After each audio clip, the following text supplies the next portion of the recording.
Hello, SOBs, and welcome to the Stream of Blood and tonight's presentation of the Neptune Society, our ongoing Gaslight Call of Cthulhu 7th edition campaign. I am so happy that you could join us. I'm so happy that you are here. Shub Nugrath, Cthulhu Fatagan, to all of those Cthulhu fans out there. This is a big one tonight. A couple months ago, it's been months now, we had all of our subscribers and viewers come to a general meeting of the Neptune Society where we tried to include every single player that's been a part of the Neptune Society in a big meeting where they could all present their findings, their potential expeditions to the Neptune Society. And tonight's adventure, a three-parter, is one of the adventures that our subscribers voted to go on. This adventure tonight is a journey to the center of the earth, inspired by Jules Verne, that we have chosen to call The Earth is a Box of Bees. And if you remember all the way back in Neptune Society, I think Volume 9, you'll remember why we're calling it The Earth is a Box of Bees. I'm so excited to have these players back. I'm so excited to have some friends join them, some other Cthulhu players join them. We have a big group, but I have advised them that this is some hardcore Cthulhu, so death mode is on. So we'll see who survives to part 3 in a few weeks from now. But I'm going to start bringing these players in because I want to talk to them. They are my friends, and I like them outside of the stream. Boy, I really sounded like a role player there in terms of how friendships work for me. Guys, this gentleman is such a talented game master, such a talented comedian, writer, and pal. A talented pal. He can be seen regularly on Better Than Heroes, and you should check out his own stream where he interviews various game masters and game designers. Please welcome, as the tomb robber / archaeologist Ian Pembly, please welcome Andrew Orvedahl, everybody. Thank you. Hey, right off the top, happy birthday to Jared. Think you were going to sneak away with no birthday shout out? Come on. I was hoping that someone would mention it. There, right off the top. Boom. Do you want to know how old I am? Yeah, tell me. 41. Oh, nice. And all day I've been like, well, I guess this is 41, which is a musical reference. Perhaps only people who are 41 would get. Catch, yeah. Yeah, exactly. How are you, my friend? We had such a great, we did a little experiment called Iron Dungeon Master the other day, where Andrew had to create an entire Dungeons and Dragons adventure out of suggestions from the audience, and you nailed it. You did incredible. Everybody gave you the highest marks. It was very fun. Yeah, hopefully we get to do some more of those. That was fun. I think we will do some more of those. If you're out in the chat, if you love the Neptune Society, let us know if you'd like to see that soon, because it's something we're working on. I'm going to bring in our next player. I'm going to first bring in the core group of the Eldritch continent, the African adventure core group that started this all. She is my dear friend that I have known for 20 years now, ever since college. She is a talented actress and a talented gamer, video and tabletop. Please welcome, as the French adventuress Valda LaBeau, my good friend Clare Grant, everybody. Hi. Hello. Hello. Jared, it's been 25 years. It has not been. It has. Really? Wait. Mm-hmm. I was 18 or 19 when I met you. Oh, God. I'm like, I just broke out in a sweat. I have kids now, too. Yeah. Well, at least, know. It's great. At least, it makes me feel less old, when we pretend to be African explorers for 2 hours. Did I just make this really sad? Yeah. Cool. I love being an African explorer. Yeah. No, yeah, and you're great at it, and you're going to do it tonight, and hopefully it won't end in your character's ignominious death at the hands of horrible eldritch forces. So thank you, Clare, I'm for never being here. dying. Valda is forever. Yeah, well, Valda is better at defending herself than other characters, so I think you have a good chance, right? Okay, I'm Yeah. gonna bring in the third member of our triumvirate of African explorers. This man is a talented improviser, actor, and boy, he always brings a little anarchy to the proceedings. His character, the big game hunter, Quincy Ferrymore, was bitten by a ghoul and has since started transforming into some sort of feral ape-like creature. Please welcome to our game tonight, as Quincy Ferrymore, the very talented man, Mr. Zach Reino, everybody. Well. Thank you, Jared Logan. Here you are again. Trying to kill my character. Back for more, and I'm going to do it tonight. I mean, honestly, my character survives by the grace of Clare and Andrew. So it's really sort of a coin toss anytime that Quincy shows up to do anything. Yeah.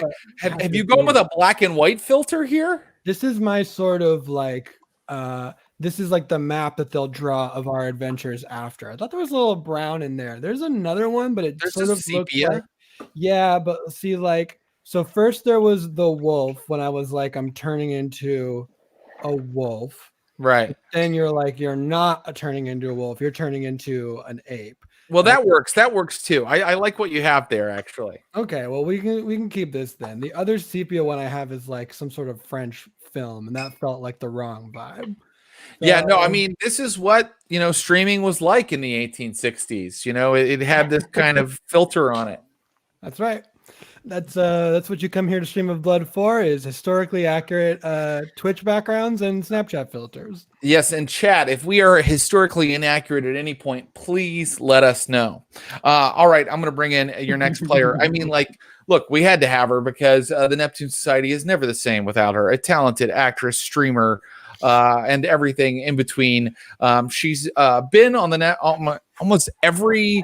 the last 20 episodes of the Neptune Society have featured her, and she's died in several of them. Please welcome the very talented, as the naturalist, Helen Klein, the very talented Becca Scott, everybody. You won't get me today, Jared. No. Not today, you won't. In all honesty, you probably will. I'm probably going to die. Well, you're the brains right now. You created a character who knows things. Yes, I will be quite judgmental of everything everyone else does. Very Victorian. I love it. I feel like my character might be responsible for the death of the last adventure I was in with Becca. Which was my first death. The big whale one, where I was like, Yes. I'm going to punch the big whale. And you were like, I'll probably follow him. It's probably fine. Well, are we doing this? We're doing this. Okay, knife between teeth, dive into ocean. That whale monster ate me immediately. He ate me too. I just somehow got out of it. I'm just oh man. I'll try not to kill you this time as well. Thank you. Death mode's on. I mean, if I get a TPK in the first hour tonight, I mean, that's the way the cookie crumbles. And then we're going to take the next 2 weeks off. Sorry, viewers. That's just, it's up to the dice, really. Finally, when we played with this next performer on our Vampires of Pittsburgh game, we knew we had to get her into the 19th century to play with us here in our Call of Cthulhu universe. She's a very talented actress and a experienced gamer and streamer as the pirate. Yes, you heard me right, pirate, Isla McGregor. Please welcome Josephine McAdam, everybody. Hello. Howdy. Thanks for having me. Oh, thank you for being here. I'm glad you chose like a pirate because Valda can't take care of all three of these people by herself. So you can defend them a little bit, possibly. Yeah. We can work together and defend, I don't have a good track record of keeping people alive either, nor keeping myself alive, but I'm sure we'll be fine. There is nothing in nature that can harm you if you simply know what you're looking at. I think there's nothing in nature that can harm you regardless of whether or not you know what you're looking at. And I since we've think there's already, nothing in nature I can't kill. Ian, it's your turn for a catchphrase. Oh God. Pembly, thinking a about it. catchphrase. The rest Keep of the thinking team is about it. doing catchphrases, Pembly. We're all doing a catchphrase. I wipe some black blood that's like been seeping out of the corner of my mouth. That's with my handkerchief, and I'm like, everything's natural over here. Perfect. Yeah. Well, since we're already in character, it's time to play some Call of Cthulhu. Are you guys ready? Yeah. Hi, Clint. Hey, Oh, we're it's having Secret Keeper Clinton Trucks, everybody. it's a little technical difficulty. I'm gonna just try and get this fixed really quick. What's going on? Uh-oh. I am so sorry to interrupt, but do you know where I might find any cocaine?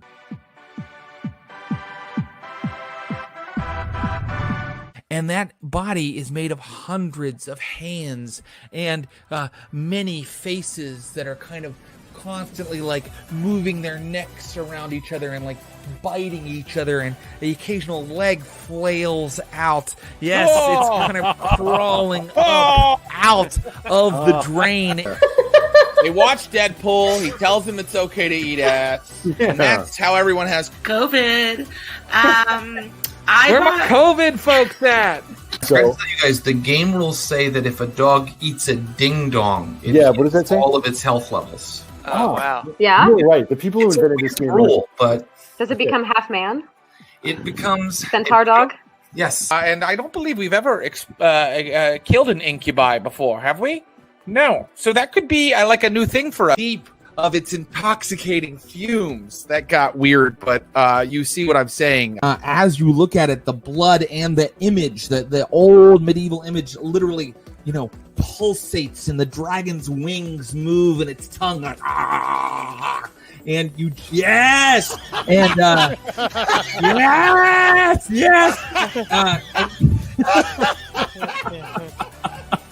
You're not what I expected it to look like. You suddenly hear, they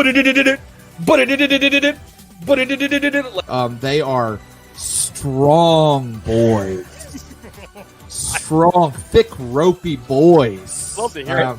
Any glimmer of intellect in them?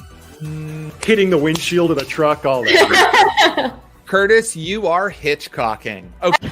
Guys, I want to tell the people at home, if you're ever in a really dire Cthulhu scenario, use your Ghostbusters 2 knowledge. Legs off. And he's like, What is happening? Holy shit. I'm chilled to the bone.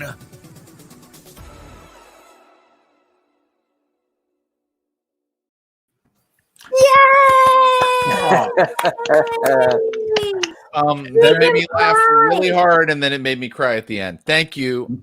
Thank you so much. Thank you. No mention has been made of it, but this is also our 100th episode. Yeah. You planned this backwards from your birthday? I did. Yeah. And it was a lot of scheduling that I had to move around, but we did it. All right. Now kill these fuckers. Bye. Hey. Thank you, Clinton Truck's Secret Keeper. And let us begin the adventure. Wait, I just have to get emotionally in a new mode. I have to get ready to make all of those noises. Okay. I'm ready. Let us begin. The Earth is a box of bees. Valda, Quincy, and Ian, since you've probably used up a bunch of luck, go ahead and add a D100 to your luck. The other two, you're new. You're newly minted. So yeah, but you gave me 12 in luck, so I'm just noting that now. That's what I rolled. Yeah. Could I roll? We get to add it to our existing luck, or you can add it to your existing luck. Great. Well, I got 20 here. I rolled an 80. Oh, that's very high. But you can only use in my game homebrew rule 10 at a time. Remember, 10 at a time. You can't use more than 10 luck on a roll. Okay. This is our adventure start. The boat, captained by Isla McGregor, made port 5 days ago. Since then, you've been trekking into the Congo toward a mountain that towers up over the jungle. 3 of you remember this mountain, how it almost took your life, how it made you look into the face of death. Now, you are descending into the mouth of a long dormant volcano in West Africa. The entrance, you think, to the hollow earth. I'm asking the leaders of the expedition how you're getting into the volcano.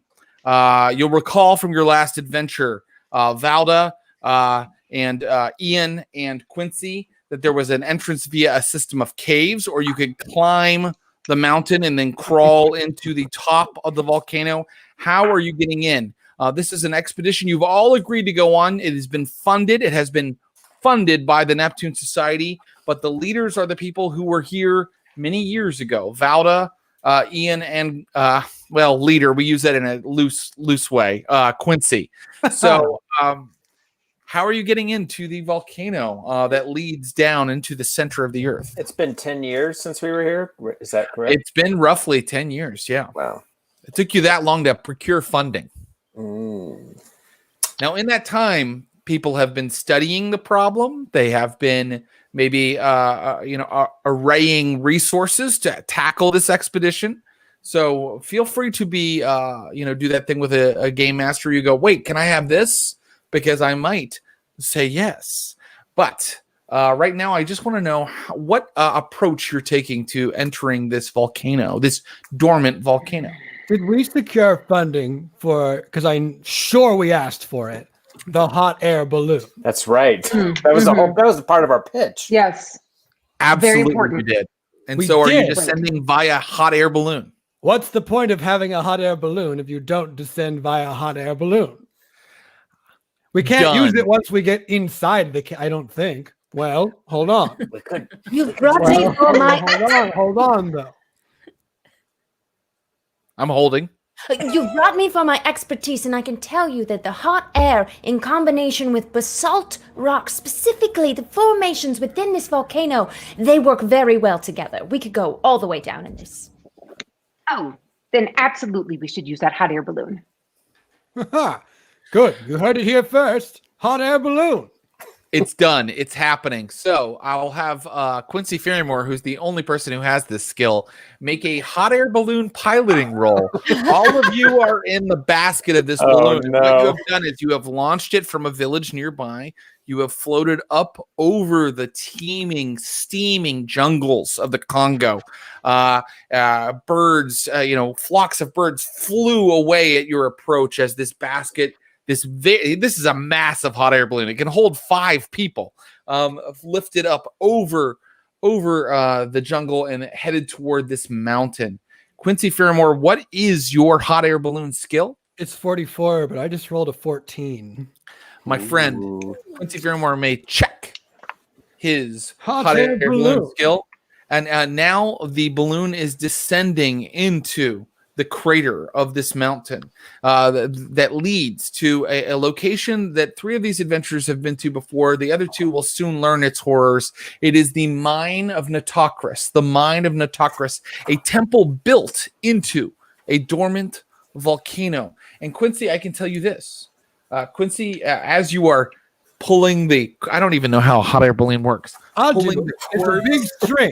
It's a big string, and it's attached to a hot fire, and it makes the fire go more and less. Okay. As you are pulling the fire string, you realize that you had to take off at night because the sun has started to bother you. The sun makes you sick. You can't quite handle the sun. And so this is a nighttime hot air balloon ride. In addition to that, you have, I want you to remember that you have a canteen. You still have a canteen full of the magical honey preservative from your last adventure. Now remind me, is the honey very good or is it very bad? It's delicious and it heals. At least you're sure that it heals your HP. Whether it'll have the same effect on other people, you don't know. So I have a canteen of good honey for me to drink, just like a normal man drinking honey from a canteen. healing honey. Yeah, you drink And honey. if I remember, it had a corpse in it, right? It was like a vase with a corpse in it, and honey. Has been marinated by human flesh. Yeah, don't forget that key detail in the honey. We will recap all of that as we continue into this journey, which is part recap and part new horrible adventure. So you have 3 doses in that, and also because of your strange transformation. Because can we have the picture of Quincy Ferrymore? He's been transforming more and more.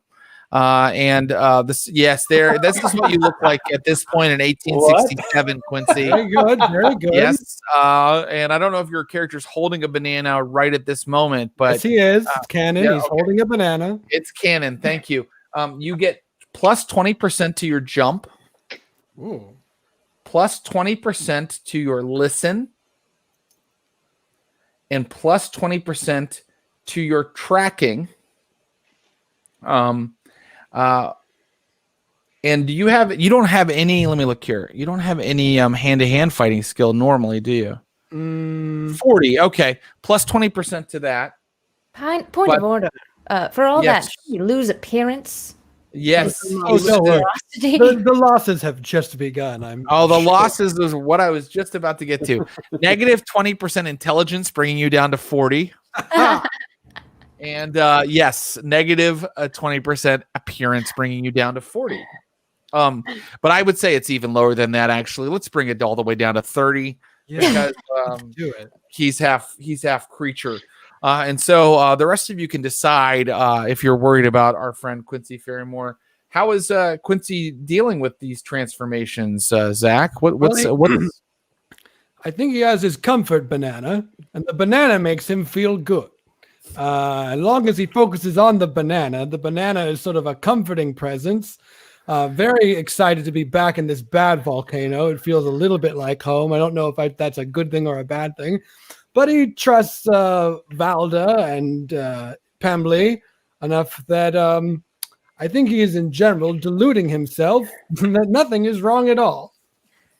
That sounds like his basic coping mechanism. Staunch denial. It's also a very Victorian trait. And so now, as the hot air balloon finally makes it to the lip of the volcano, and you start pulling the rope to kind of descend within, we turn to Valda LaBeau. And Valda, I will just remind you that you have procured a ceremonial dagger in your last adventure. A ceremonial dagger that was once used in this temple that's built inside the volcano to murder sacrificial victims so that they might be stored in these pots of honey so they can be eaten by these ghoul creatures later. That ceremonial dagger has it's a magic item. Yes, I know it's called Cthulhu, but sometimes we give out magic items. Your ceremonial dagger gives you a bonus die, but only when you are trying to kill someone with it. If you're trying to do something else with it, it won't help. But if you are killing with it, but if you're trying to kill a box, is a box a someone? It doesn't count. Nope, no boxes. It must be a living, breathing thing, and then she will get a bonus die. But what if Valda, you put a still beating human heart inside of a box? I think that would work. Kill the box. I think that would. Yeah, I'm gonna rule that would work. You would get the bonus die. Does anybody else have any more questions about yeah, what is welcome to What is Alive, where we discuss various things and whether they count as alive, aka the Neptune Society. Valda, how are you feeling descending into this den of eldritch horror once again? Valda is feeling very excited and confident about getting down there and getting to do all of the things that we've been trying to do for all of these 10 years now. And I personally think that Quincy being able to jump high and, have these extra skills is going to help us. And now that I have a magical dagger, I'm going to kill everything. What could possibly go wrong? It's a very good point. Nothing. The hot air balloon slowly is descending. Now you're having to kind of get a little bit, catch some updrafts to kind of move a little bit so that you don't quite scrape the sides of the volcano. And Ian Pembly, I will remind you that in your last adventure into this location, you procured an enormous ruby known as the Eye of Mordigian. A magical ruby with strange supernatural powers. You can look into the ruby and see visions of the future, usually visions that foretell death. Did you bring it with you? Oh yeah, I'm pretty much clutching it like a baby in a satchel,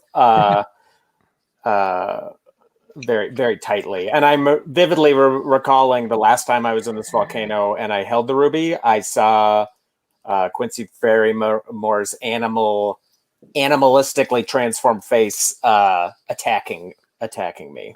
That's right. You did get a vision of perhaps your imminent death as inflicted upon you by a creature very similar in appearance too. It had a hint of Ferrymore.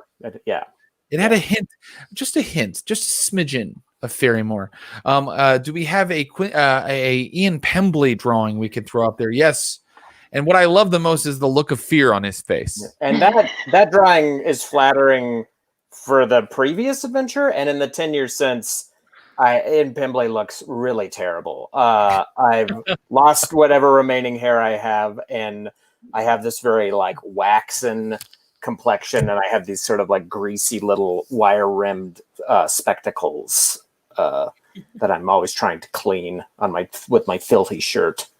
Wire-rimmed spectacles, filthy shirt, and now you're in like this kind of like hothouse environment of the jungle, so he's just constantly pulling smudges off of them and adding new smudges. Now we turn to the new members of this expedition, because you got to go 5 deep at least when you're doing something this big, this epic.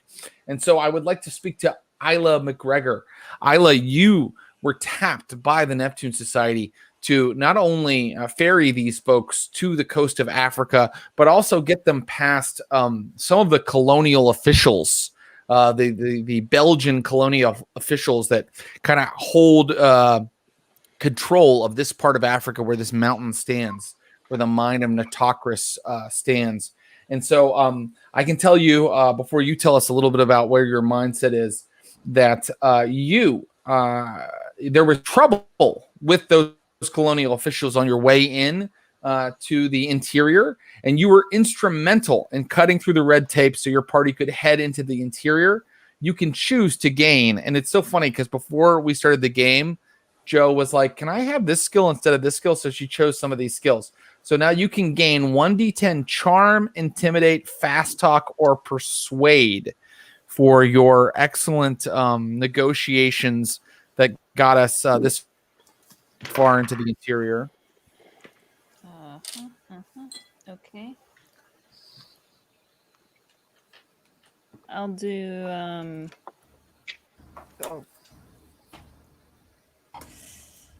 I suppose I'll put it into charm. Perfect. So this is a very charming daredevil who's with you now. Someone who flaunts the laws of the sea to smuggle items in and out of various ports of call. Ilsa McGregor. And Ilsa, also your success with the colonial officials earns you 1d10 sanity as well, making your character a little more sane. And you'll all recall that sanity statistic moves up and down, and you're always trying to roll under it when you see horrible things, which we will get to shortly, viewers. But tell me what, yes, there she is, Ilsa McGregor. Ilsa, what is on your mind as you descend into the bowels of a dormant volcano to perhaps find fame and fortune?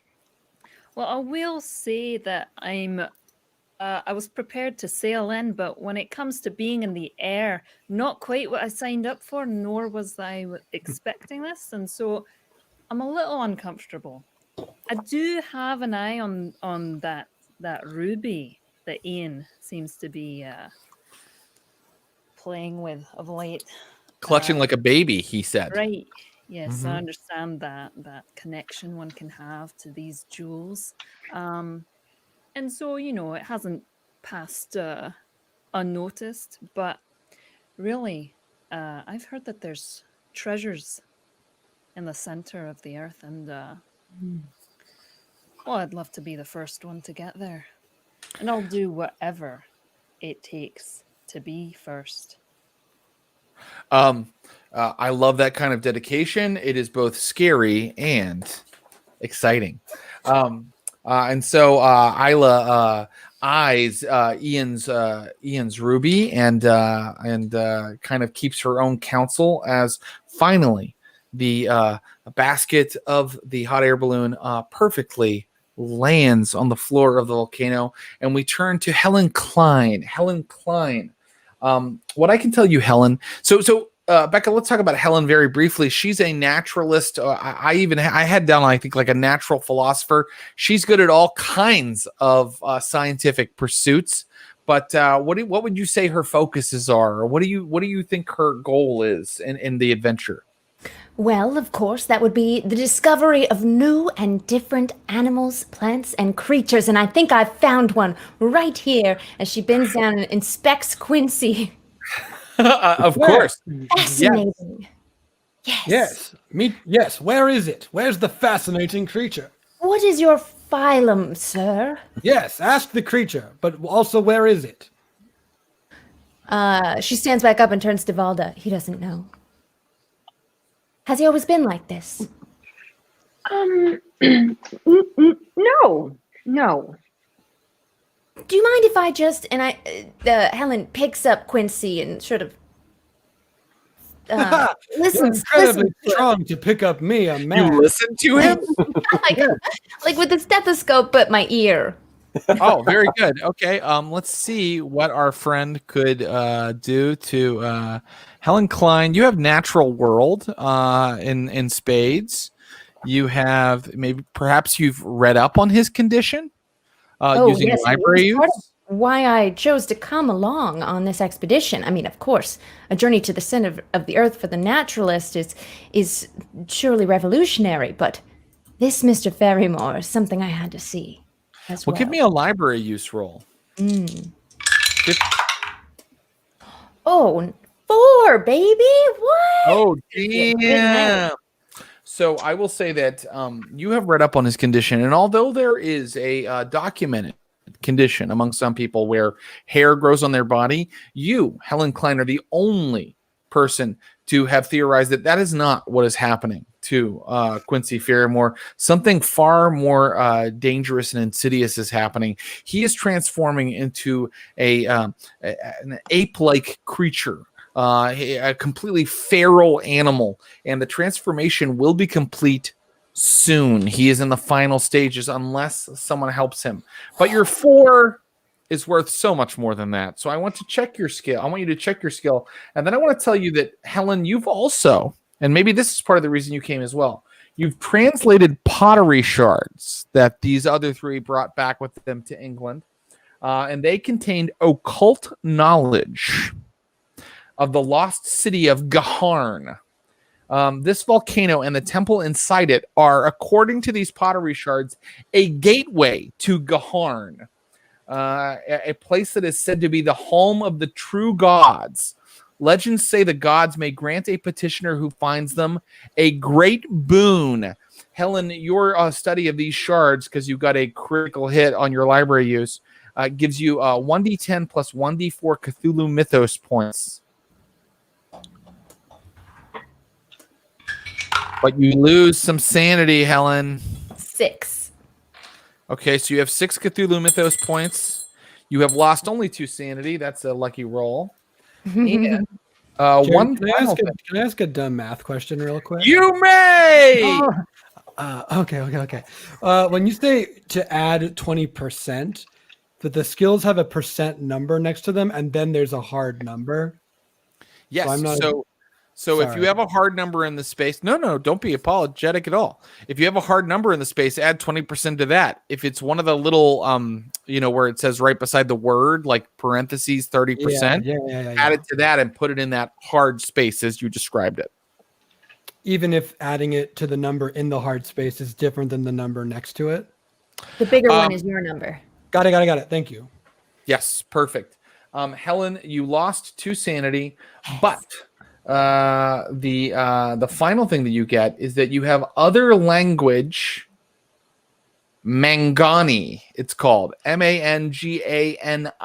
That is the name of these creatures The strange creature that Quincy Ferrymore is transforming into is a Mangani, according to the old sources, and you have that at 1/5 of your own language. So whatever your own language extreme total is, you now have the Mangani language at that level. Awesome, 16. Can I just try and say hello in Mangani and see if Quincy reacts?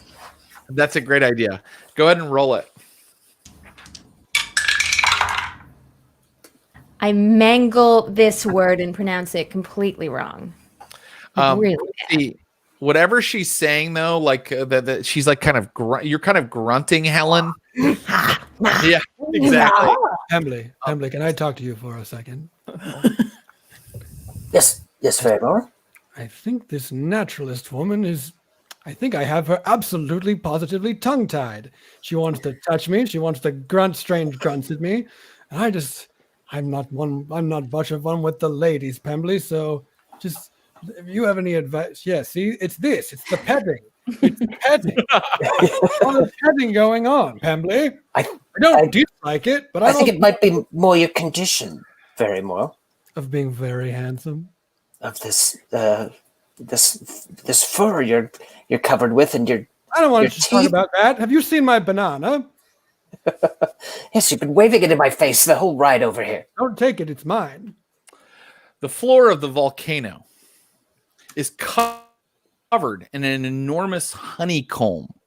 There are pools of honey, and the whole area, a little ways away from your hot air balloon that you're now taking apart or disassembling, is buzzing with a black cloud of bees. It has been, for three of you, your life's work to return here, and it hasn't even changed in the 10 years since you last visited. This place is timeless. How do you handle the bees? The bees! If I recall correctly, the last time we met these bees, we used some smoke to pacify them. Perhaps if we light some torches, these bees will leave us be. Put the bees to sleep, and we had some other bees in a box that we threw at the bats. And so you have some. Does anybody have a torch in their inventory? Assuming we get the same inventory from 10 years ago, I need to clean out this backpack, but yes, I do. Oh, very good. So, of course, I'm not going to heavily challenge you on something you encountered last time, but I did want to say this is the same place, and it seems timeless. It seems eternal. This cult kept this like huge like colony of bees here as part of its strange eldritch religious rites. And so once again, just like he did a decade ago, Ian Pembly lights his torch and he smudges smoke into the room, and the bees eventually become docile, and you can kind of creep along around this enormous honeycomb, and you arrive in the corridor of preserved bodies. Here in the corridor of preserved bodies, it is a corridor, as I've said. Unlike the volcanic crevice you just exited, it is of worked stone. This is where the temple proper begins. There are hieroglyphics along the wall that tell the story of the Mangani priests who preserved and fed on the bodies of the workers who built this place. In the center of this corridor is a pile of shattered canoptic jars and burnt bodies, reduced to a mess of dust and ash, because last time an adventuring party was here, they smashed everything and burned it, as a good Cthulhu investigator will do. This place hasn't changed a bit. Exactly how I remember it. Just one clarification: did we collapse the hot air balloon and bring it with us? So everything but the basket will collapse and come with you in your packs. The basket is large enough to hold 5 people, so it's quite large. That's to stay. Okay. All right. Could I taste some of this honey? You could indeed. So golden liquid. I would, if I see her do that, I might like hold up my hand and be like, I'm not so sure I would taste that, and I'll kind of give an exaggerated head nod toward Ferrymore, whatever he's doing. I should taste it? Yes, Ferrymore, taste all you like. All right. I mean, I have some here. That's from the floor. That's gross. When I ate it, it had just been shattered onto the floor. Isla McGregor, you've been warned, but you have not been stopped necessarily. Would you still like to try some? No. I think I'm picking up what he's putting down. No, it's all for you, Sir Ferrymore. Help yourself. Well, I don't want that floor honey. I have this honey in my can. I have a normal canteen full of honey to drink. Yes, Valda, you look like you were about to say something. I just wouldn't advise drinking any more honey, anytime soon. All right. No honey. We'll have it later. Celebratory honey. This corridor, the end of it, you go about 40 feet in. It's pretty long, and you find a small chamber with a statue of a jackal-headed god inside of it. You guys are familiar with that from your previous adventure, but I will let you know now that there were other little corners that you did not find last time, part of why you decided to come back. So if anybody would like to make an archaeology or a spot hidden roll right now, they may find other directions to go in and things to explore. Yes, uncovering things is sort of what I do. Ooh, yeah. Ooh, we got a hard success on archaeology. An extreme on spot hidden. I got a terrible on whatever it would have been. There should be like little ranks above your skill that are like terrible, pathetic, like blew it. Yeah, you blew it. You just die right now. I got a wah-wah. You got a wah-wah? How'd you do, Valda? I forgot what I'm supposed to roll. Do I roll a 6 or a 10? You roll that's okay. You roll 2 D10s and you're trying to do a percentile roll. Right? So the first die is your 10 and your second die is your 1s and you're trying to get under your skill. Are you rolling your spot hidden? I imagine you're rolling spot hidden, Valda, because you don't have much archaeology. Yes, I am rolling spot hidden. Okay, great. I rolled 76%. Well, then it is very lucky that Isla McGregor and Helen Klein are here to aid these adventurers because they have discovered... We did everything badly? Doesn't sound like us. No, normally it's not a gigantic, terrifying clusterfuck when this crew gets together. Look, Isla McGregor, you, with your spot hidden, have managed to find a shaft in the floor. About halfway down the 40-foot corridor, there is what you find to be like kind of like a cap on like kind of a shaft going down. You can open that if you wish. It's like a trap door or like an opening into the ground. And Helen Klein, you have found a panel on the wall that looks like it can be pressed. Valda, would you please stand behind me and look menacing and maybe hold that weapon of yours? Absolutely. There seems to be sticks in the ground over here. Anyone? Oh, Quincy, perhaps you look so strong and capable. Yes. Perhaps you wouldn't mind doing the honors, and I'm going to step back as far away from both of these situations as possible. We have 2 fun things to do. Are we going to do them at the same time? It sounds like. 1, 2. Wait, hold on, pause. I push my hand on the wall. I don't know what to do. You can just lift the cover on this sort of like manhole in the floor. Do you want to do that? Yeah, absolutely. Okay, great. I'm happy to say that neither seems horribly booby-trapped.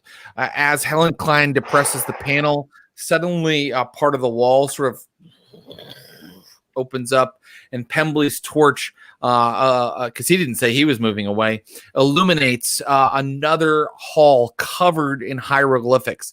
This one even longer, perhaps, than the one that you were in. And my friend Ferrymore, using your ape-like strength, you pull away. Yes, you pull away the big stone cover of this shaft, and you see a shaft that's going down about 40 or 50 feet. It doesn't really have handholds or like a ladder on it. It just looks like something that you would have to kind of carefully crawl or climb down into. And below you see a dark opening. This is my first sort of interdisciplinary mission, and so I turn around looking very proud of myself to see if anybody else was watching when I pushed the thing. Oh, yes, very good. Yep. Just splendid. I missed it. What are we clapping for? I found a big hole. I found a big hole in the ground. It seems wonderful. Yeah. Quincy, go down that hole. You know what? I have a rope. We could tie a rope around you. Oh, sure. You go down. You let us know everything's good. You know, this is going to sound crazy, but I feel like I could very easily go down this hole, like without the rope. And I don't even know why I feel that way, but I will. You know what? I will. It's very dark. I don't think I can see this down here. Right? That's well, actually, Quincy, you alone. Are you crawling down in? Yeah. The second someone hands me a rope and says, okay. Thing. And as you say, island is. I guess I tie the rope around my waist and I go, well, this it's not a hole if someone doesn't jump in it. Yes, and so you guys watch as Quincy, like very dexterously, like he kind of like grabs onto the sides of the wall and kind of climbs down in.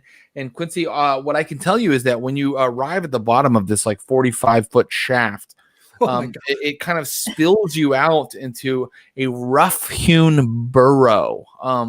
It is a burrow because it looks like it's like been dug out of the earth and out of the rock. Actually, let me tell you what kind of burrow you're in at this particular moment. Here we go.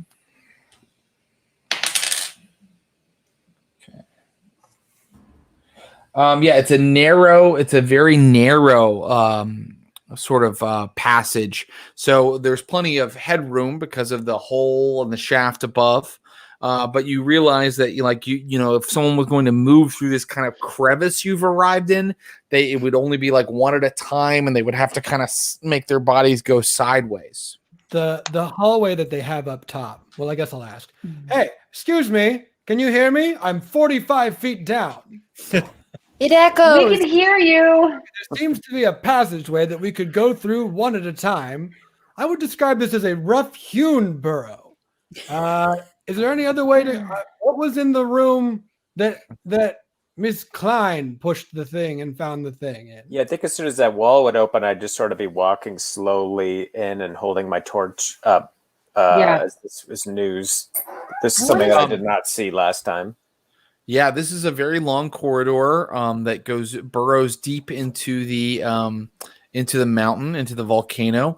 But this is more of the worked temple, and there are beautiful hieroglyphic murals on the east and west walls, and of course, plenty of space up here. It looks like it was made for human-like creatures to move about and travel through.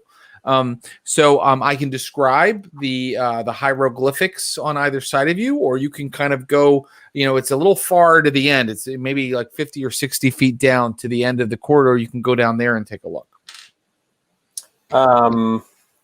We should probably read the hieroglyphics. Yeah, I think I would be perhaps a bit foolishly just kind of walking along entranced, very desperate to learn more about this place in the eye of Mordigian. Did I say that correctly?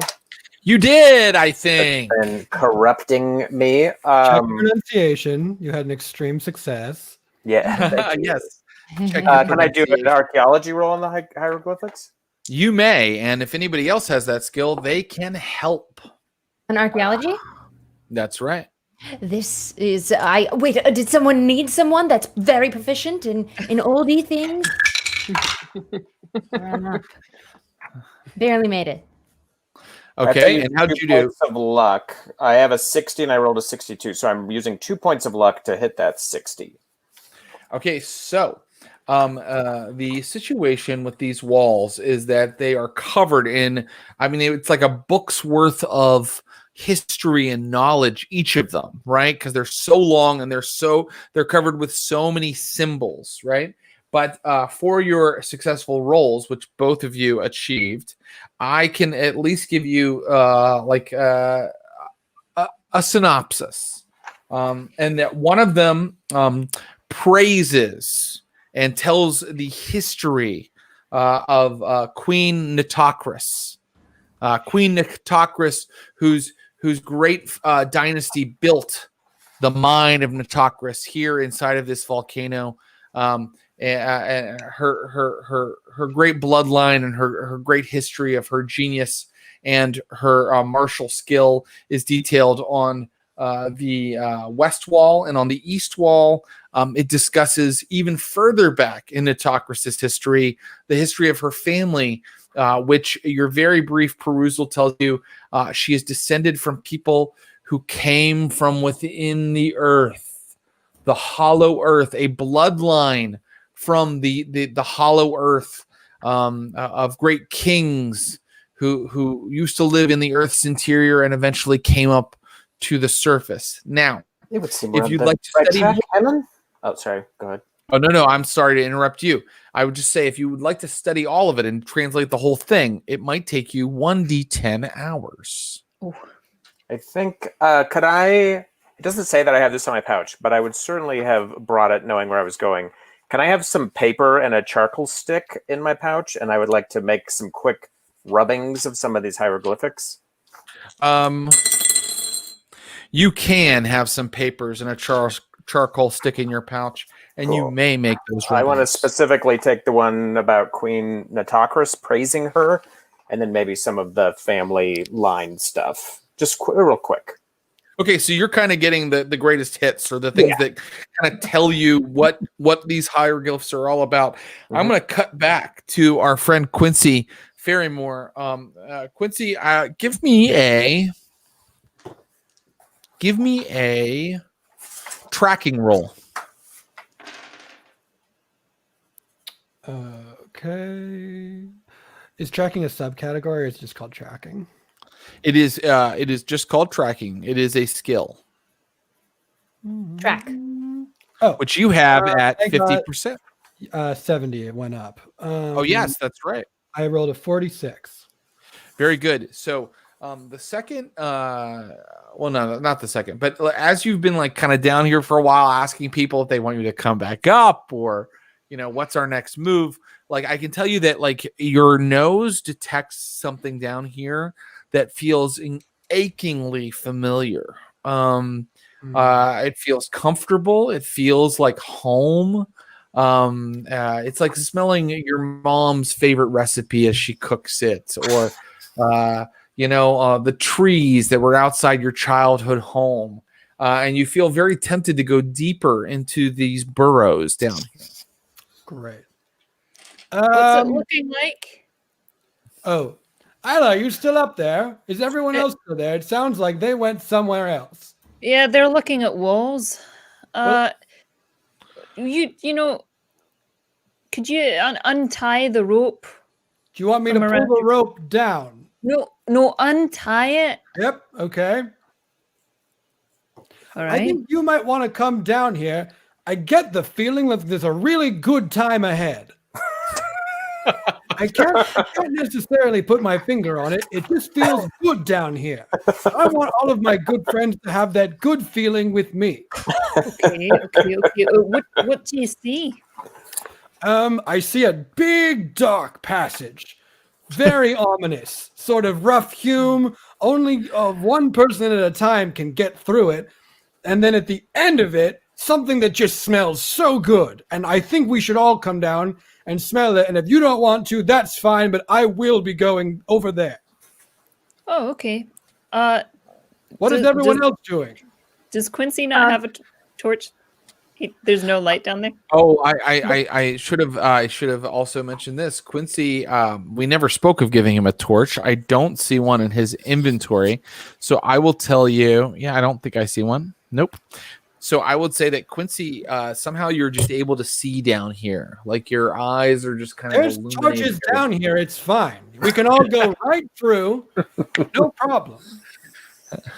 Quincy, we're going to go down the hall with the pretty hieroglyphics and the lights and the very welcoming, mysterious situation. We don't want to be in a dark cave. Well, for how long? Because does it hall go somewhere, or is it just a big room? It definitely looks like it goes somewhere. Okay, well, we'll go, but you have to promise me we're coming back to the fun place down here. Let's set a time. Absolutely. How long are we going to go that way? And then if we get to the time, we have to turn around no matter what, and we have to come back and go down the hole to the fun place here. Or we can just do your thing until it's done, and then we can do my thing after. I want to still keep looking at these hieroglyphics, and I'm specifically looking to see if I can see the end of the corridor and whether it turns left or right. And then if I see anything on these walls about the lost city of Gaharn. That's a great question and a great thing to ask. So I will just tell you, with your successful archaeology roll, that on the east wall, where it describes more the people from the inner earth that came up and started Natocris's dynasty, you do indeed see that she is descended from the priests and people of Gaharn. You see the symbols that you translated from the pottery shards that say Gaharn. And I will also say that looking a little farther down the passage, you notice that it turns to the right, but right there at the corner, at the angle where it turns, there are two doors. And by doors, I'm talking about this sort of almost ancient Egyptian kind of architecture. So there are a mass of stone slabs that have kind of plugged these doors shut. But they could be somehow opened, and then you could see what the chambers within hold. I want to run back down to the hole that Quincy's in, and I just flop out of my belly and shout down the hole, "Quincy, get up here! I think I found the way to cure you of your horrible, disgusting, insidious disease." I say, Pembly, you weren't supposed to tell her about that. No, I meant the Mangani thing. Not whatever else you had. I'll start pulling the rope back up. I did untie it from myself, which is what you said to do. I will try to. I guess when Klein calls, I'll just sort of like try to shimmy up it. I don't know how hard. Make a jump roll, Great. just for fun, because it's fun to roll dice. Really, Sure. I'm trying to observe the ability here of Mr. Ferrymore. Mm-hmm. I missed by 8. So Okay. it can go well. Do you want to use luck, or I mean, this was really just an extra roll for fun? No, I think I'll think like, I don't know why I thought I could just do that. Obviously, I would need a rope to get up here. Isla, would you be a dear and throw the rope back down? I know you said to untie it, but I do think I need it now. I'll just say that, while you are perhaps throwing the rope down, you did see for a moment like Quincy's yellow eyes like leap like way farther than a human should, like up halfway up the wall, like before suddenly you heard his voice politely requesting that the rope be lowered. Sure, yeah. Mr. Ferrymore, have you ever considered work on the high seas? You know, Miss McGregor, I spent a decent amount of time on the high seas trying to hunt down my idiot brother, who then turned out got himself killed by me in a room not very far away from where we are right now. Interesting. Okay. You seem wildly indifferent about his death. How do I put this? Pembly, Miss LaBeau, you met him. He sucked. I did not. He was horrible. Right up to the end. A stupid man with a bunch of stupid friends who fell for our very good traps. Will you refresh my memory, Jared, on what became of Ferrymore's brother? I mean, just relentless attacks from the three of you. Even though he got up after the first time he died, the second time he came at you after, back from the dead, you guys just blasted him with everything you had and then burnt the body really quickly. He bit me, right? Oh, and dismembered it. Did he bite me? Is that I honestly can't remember why I'm in the situation That's right. He bit you. Yes, Okay. exactly right. So he had transformed into a feral creature, somewhat like you have. and he bit you, and ever since then you have been going through the same slow transformation into a feral beast. Quincy has joined you, and I will say that he has joined the whole party. Is in this corridor of hieroglyphics now. So further study of the hieroglyphics is possible, or you may take a look at those chambers along the at the corner where it turns to the right. Quincy, if you don't mind, I actually brought my own rope, and I'm just going to, I want to sort of like just lasso around him, around his midsection, and then just Okay, lead me him. too. Let's see if he's cool with it. Yeah, I do the same thing to her. No, I'm leading you. I suppose if you want to play the charade, I'll let you. All right. Pembly. Yeah, Fight each other with ropes. Pembly, this is for everyone's safety. You understand? Yeah, I want to take a sneak peek at this ruby when I get a chance in this hallway. It's like an addictive. Oh thing dear! for me. So I think I would like take it out with trembling, sweaty hands, but I like cup it to make sure I don't drop it. Very good. Make a power roll. So you bring out the ruby. Yes, Isla. I'm sorry. Go ahead. I was going to ask if I could start drinking while this is happening. I think that's a really understandable action, and so of course you may. How did you do? I got a 47 under 60. Very good. And so you stare into the ruby, which you have done on and off for years. And as you do that, it feels like your soul becomes unmoored from your body and you're hurtling through time and space. Literally, like the stars and the sky is changing. Sun, moon. Days seem to be passing, or perhaps you're just kind of entering sort of a more of astral space. And the vision you see this time is of Helen Klein standing near a throne, and then another woman who is only seen in silhouette. Her skin is obsidian on ebony. Reaches forward and opens Helen's mouth and just climbs into Helen's body as Helen like sits there like kind of having a fit. And then suddenly you are snapped out of your vision and you take a sanity loss, of course. Actually, I'll allow you to make a sanity roll, Ian. Make a sanity roll. Cool. What does this look like to us? Ian has walked, I would assume, away a little bit and has pulled out his precious where no one can watch him unless he disagrees with me. And so this to you looks like he's being secretive or trying to look at his materials all by himself. And my sanity roll is the number that it currently is, correct? That is correct. Whatever I've circled. So right now it's 60, and I got exactly a 60. That is crazy. I'll take it. Okay, so I'm going to rule that very luckily you only take a 1 point sanity loss for yet another vision. These visions you are addicted to. And so that is the vision you have been given. Who else would like to declare an action? I think just I'm sort of humming and walking along and then yanking Quincy behind me, and then Quincy yanks back. Oh, well, he's horribly imagining my death. Yes, that sounds right. Valda would like to go listen at the doors and see if she hears anything.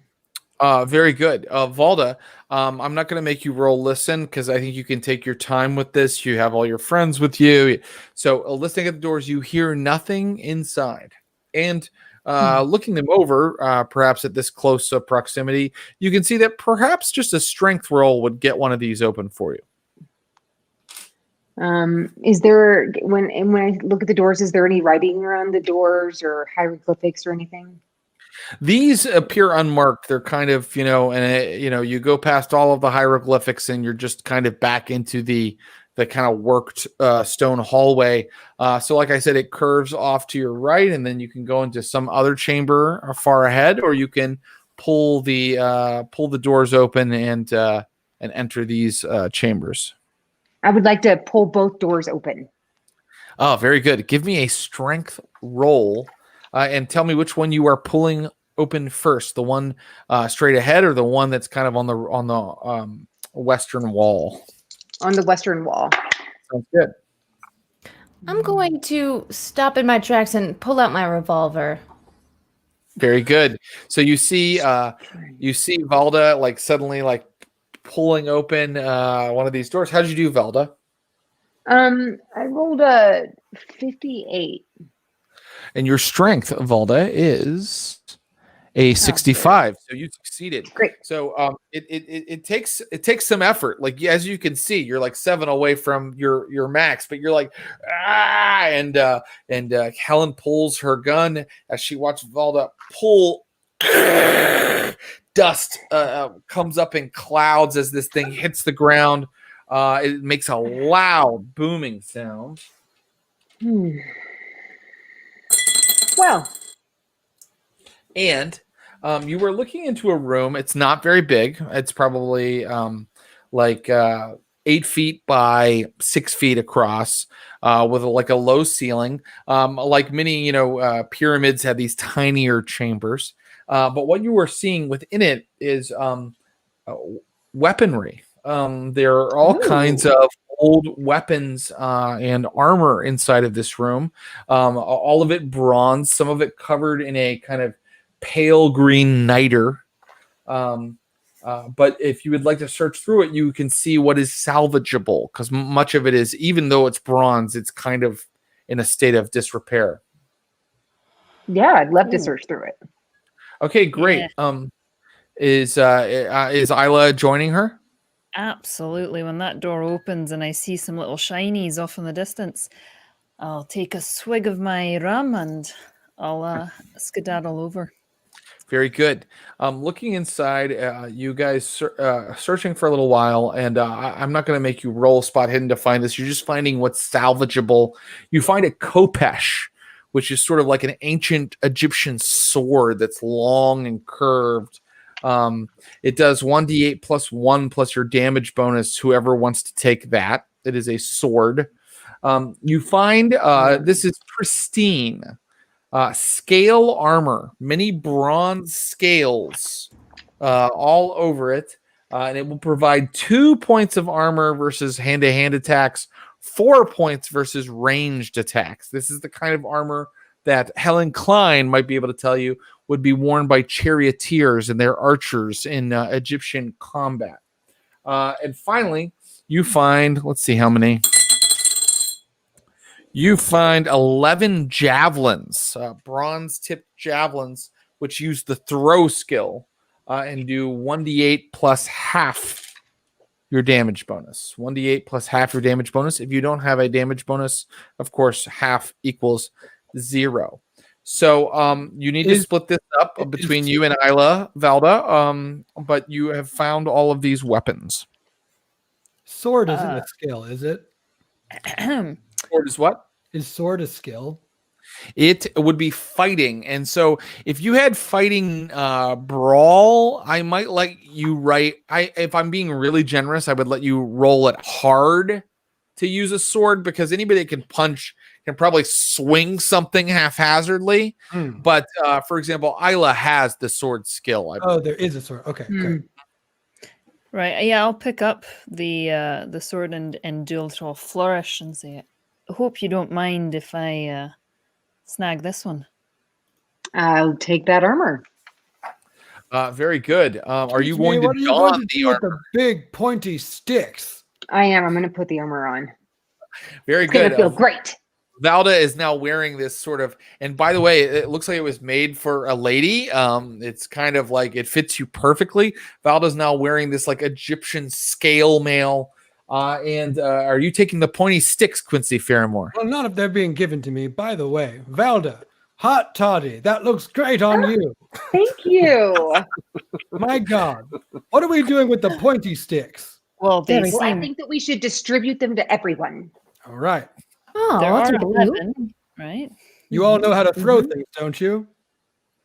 We do. I suppose we'll figure it out at the moment. So this stuff is sort of exciting finds, but it's not out of Helen or Ian could tell you it's not out of what you might normally find in a tomb or one of these kind of places. They would bury some of their weaponry. And now the second door looms, or the hallway to your right. Do the hieroglyphics continue on the hallway to the right? They do not. Okay. Oh. But I will just remind you that you may study the hieroglyphics in depth if you'd like, although it will take several hours. Up to 1d10 hours, frankly. We can always drink while you do your looking at things. Well, there's another room Valda to just runs over and opens the other door. Oh, great. Give me a strength roll, Valda. I'll follow the beauty in the armor.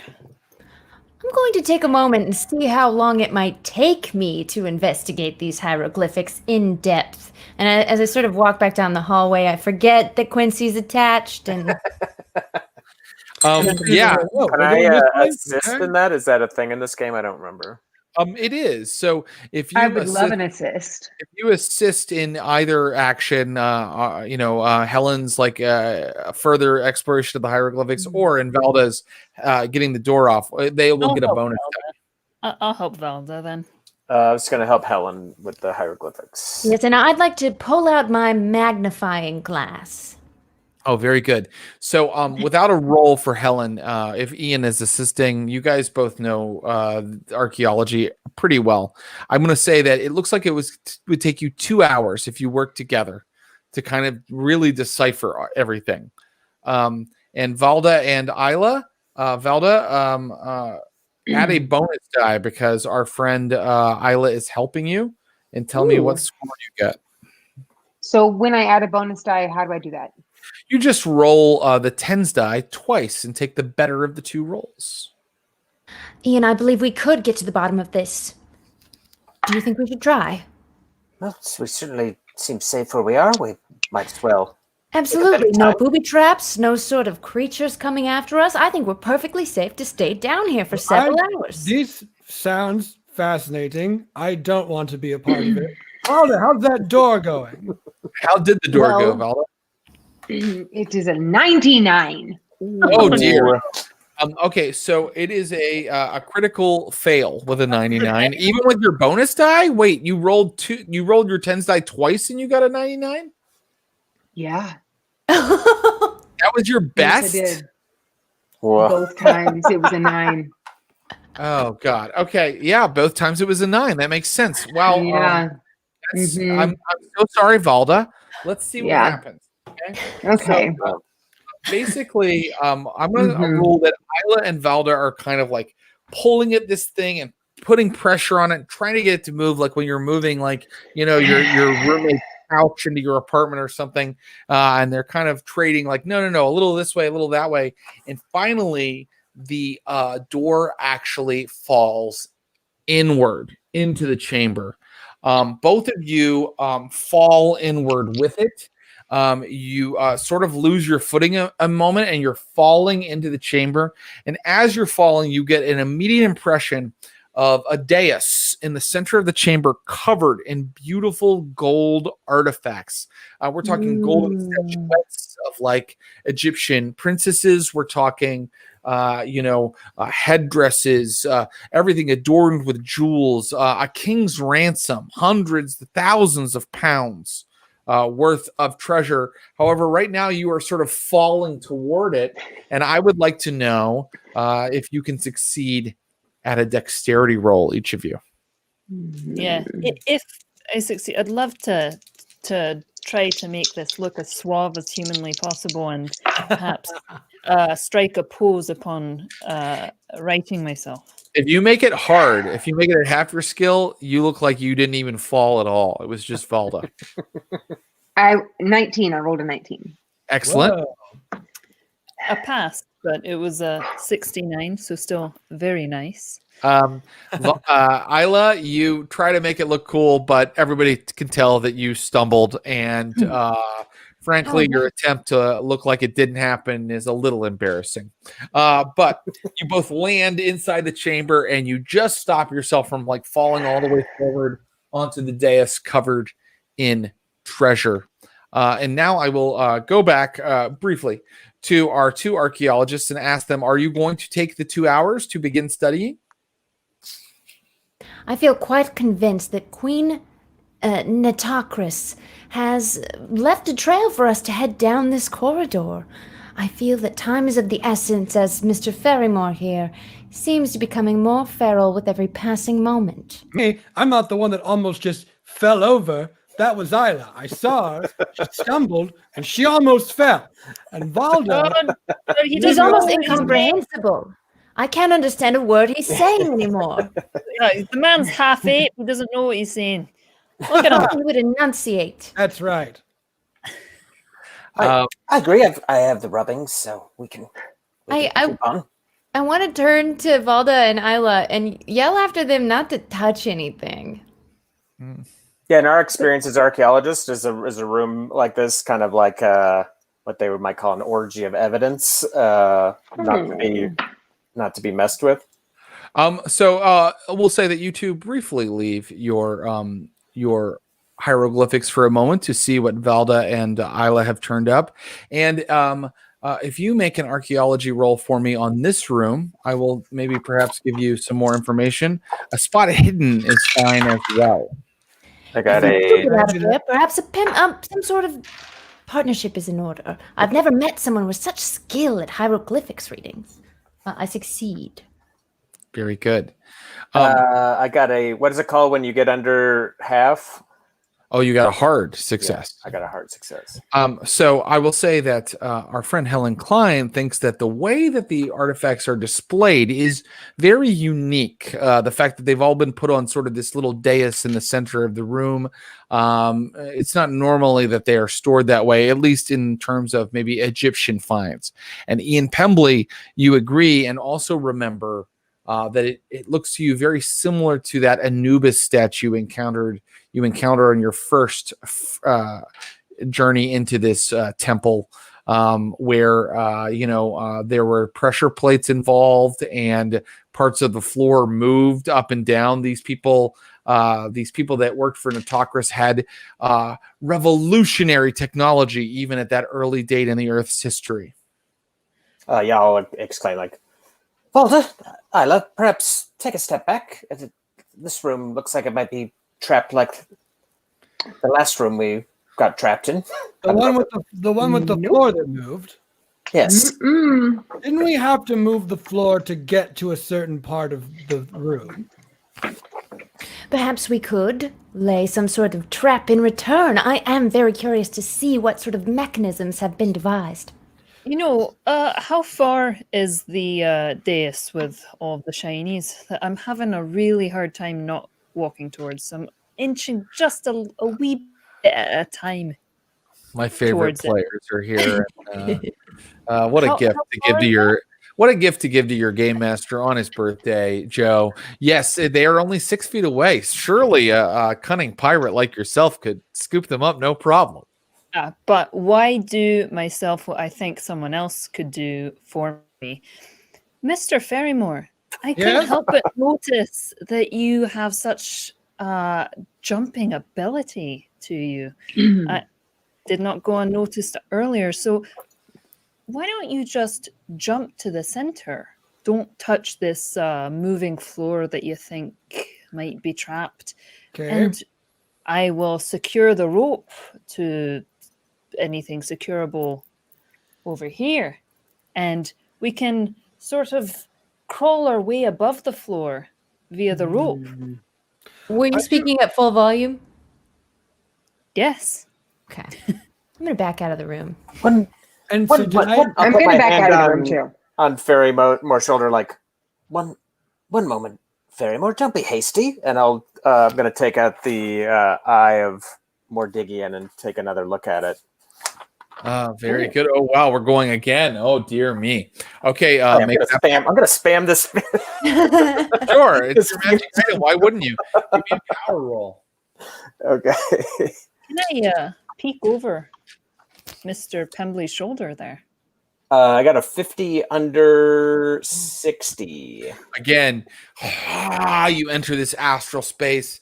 The constellations move past in like at frightening speed, and suddenly you feel like you are in another time, another moment, perhaps in the future, perhaps in the past. But what you are seeing, let me see here.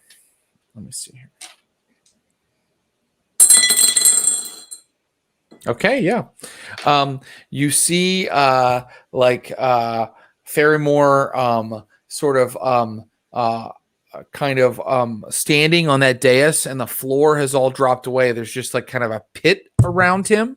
And then you see hands clawing their way up out of that pit into the chamber. Furry, clawed hands. And then boom, Pembly! snap back Pembly!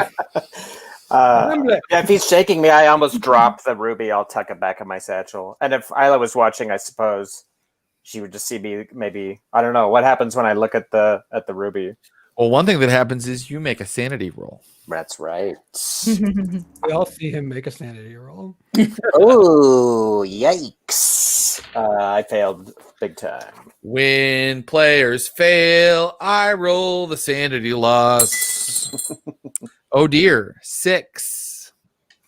Oh, that could be. But that means a temporary insanity is possible. And so, Ian Pembly, you must now make an intelligence roll that you want to fail. Because if you do not fail it, you will realize that this is definitely going to happen, that the gem definitely gives you the power to predict the future, and the lack of actual control you have over your life is both frightening and terrifying in a way that shakes you to your core.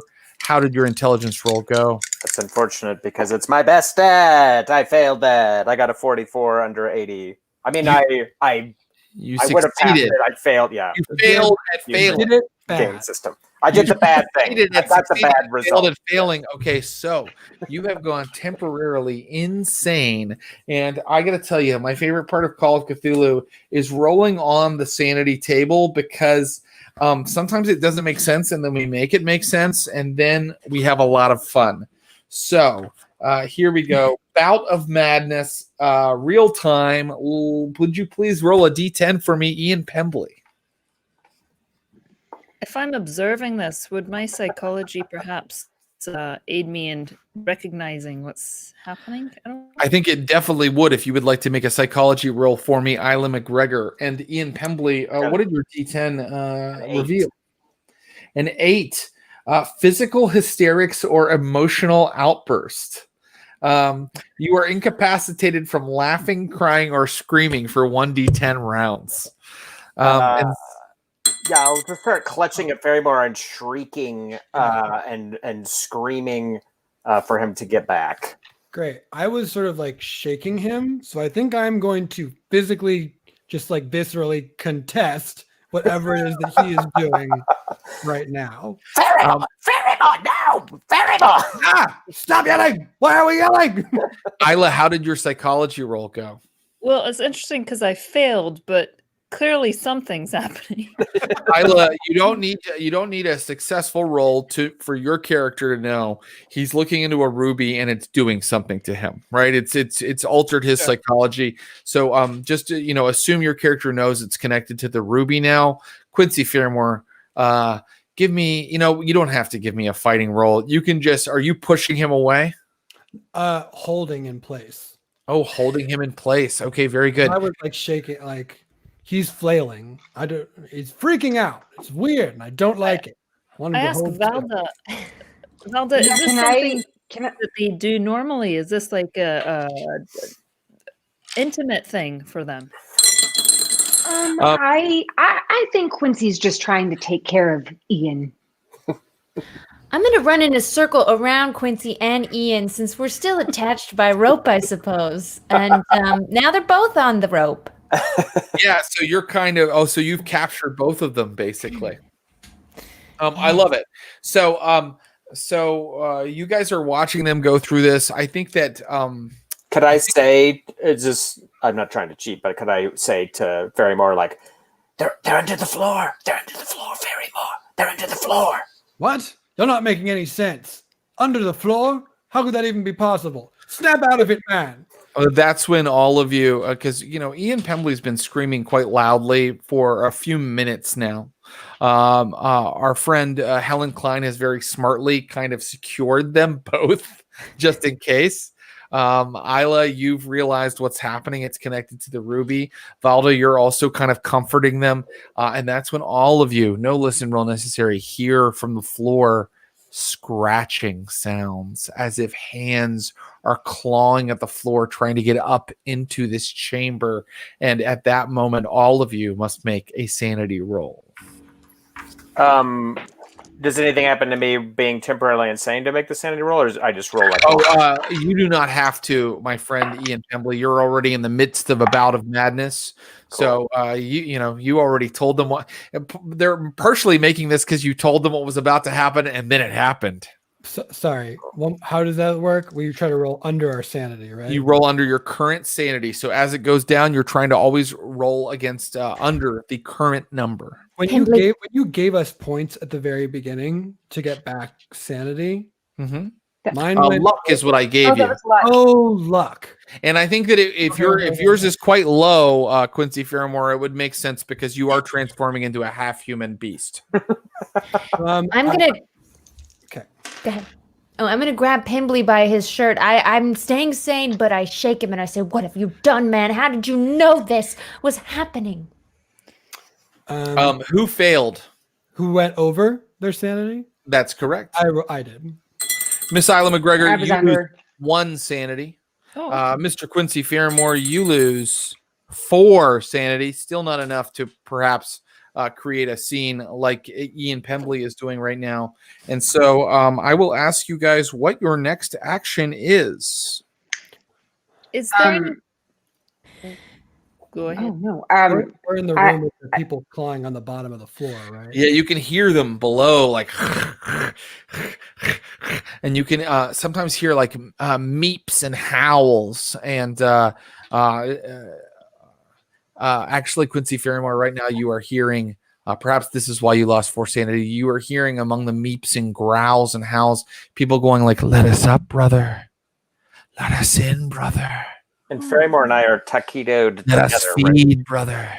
Can I roll for Mangani and see if I hear that? Oh, yes, you may roll your Mangani language. Can I push it? Yeah, I'll allow you to push it. The push problem you'll have if you fail again is a sanity loss. Well, I think I hear something, but I'm not sure. So I drop the rope and I drop to the ground and put my ear to it. I really need to practice my Mangani. Yes. Well, you learned it the written version, so it's perhaps hard to translate. But that means that you are going to take a sanity loss, and your sanity loss is going to be an extra. I'm not even going to make you make the roll. You're just going to lose 4 more sanity, Helen Klein, as you finally translate "Let us feast, brother," from their howls and yips below. I love Valda. Grab whatever you want. It doesn't matter. They're coming. Let's run. Grab grab whatever I want. Grab whatever you want. Valda just immediately fills her pockets and her bags with as much gold as possible, and then she grabs the ropes that are roped around Helen and Quincy. And is Ian roped up in all this too? Did they get all tangled up together? Or he's just tangled in it, not really tied into it. So she's gonna like try to grab them. Just to be clear, hold on. Just to be clear, sure. Not to change what just happened. Sure, no problem. No discernible entrance into the room that we are in right now, except for the one you came in through. And Helen Klein just yelled to pull all of the gold pedestals things off of the table. I know. I gave Helen Klein a 4-point sanity loss, and then Becca gave Helen Klein an extra 2 or 3 point sanity loss as she yelled, "Go ahead and grab whatever you want." Valda LaBeau, the moment that the last artifact goes into your pack, suddenly the floor around the dais drops. Oh my God. And what that means is that dais, which was only like kind of maybe like 4 feet off the ground, you now see to be like a pillar in the center of the room, and the entire floor drops out from under you, and you immediately smell something, Ferrymore, the smell that you smelled beneath when you were in those other kind of burrows. And now, if people would like to avoid falling with this floor, because you were all in the room, some of you kind of tied up, you may give me a jump roll, or I will allow a hard dexterity roll. Boy, Dexterity I mean, or do I make checks for dexterity? when I'm bananas? I will allow you to make like things that would be instinctual, Ian Pembly, but probably things that are really calculated and smart. I'm going to say no. I'm going to rule no. So in terms of jumping when the floor goes out from under you, I think Ian Pembly might be capable of that. Well, I was pretty tangled up on the rope. Can I make just like try to dexterity hold the rope? Yeah, you may. Of course, that's a good idea. And if Ferrymore falls, then I suppose I will fall with him. I failed by 4, but I'm going to use luck to get myself there. Okay. Who failed? I just straight failed. I failed. Valda failed. Oh, the 3 ladies failed. I can't fix it even with luck. Wait, can I place it? Well, you're with me, right? Well, here's what happens. I think I get this, and if anybody disagrees or thinks that it would be differently, just tweak it for me. But our friend Ferrymore is clawing at the ledge of the room, right? Like where it's fallen out. He managed to leap like an animal and grab the edge, but he's tied to this rope. And the rope has our friend Helen, Klein, and Ian Pembly hanging over this pit.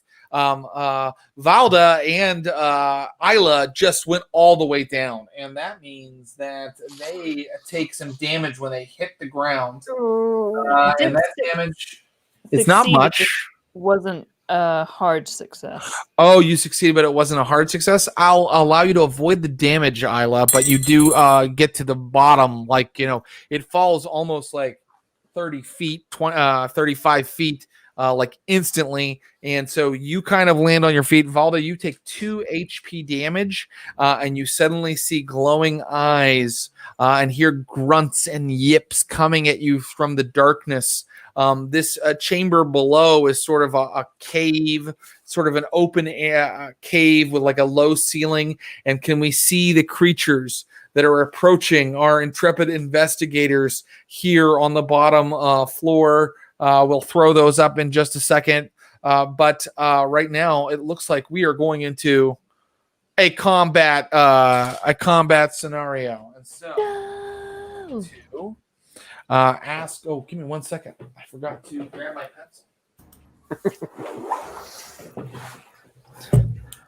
Secret Keeper, Clinton Trucks, throw up those monsters, and here we go.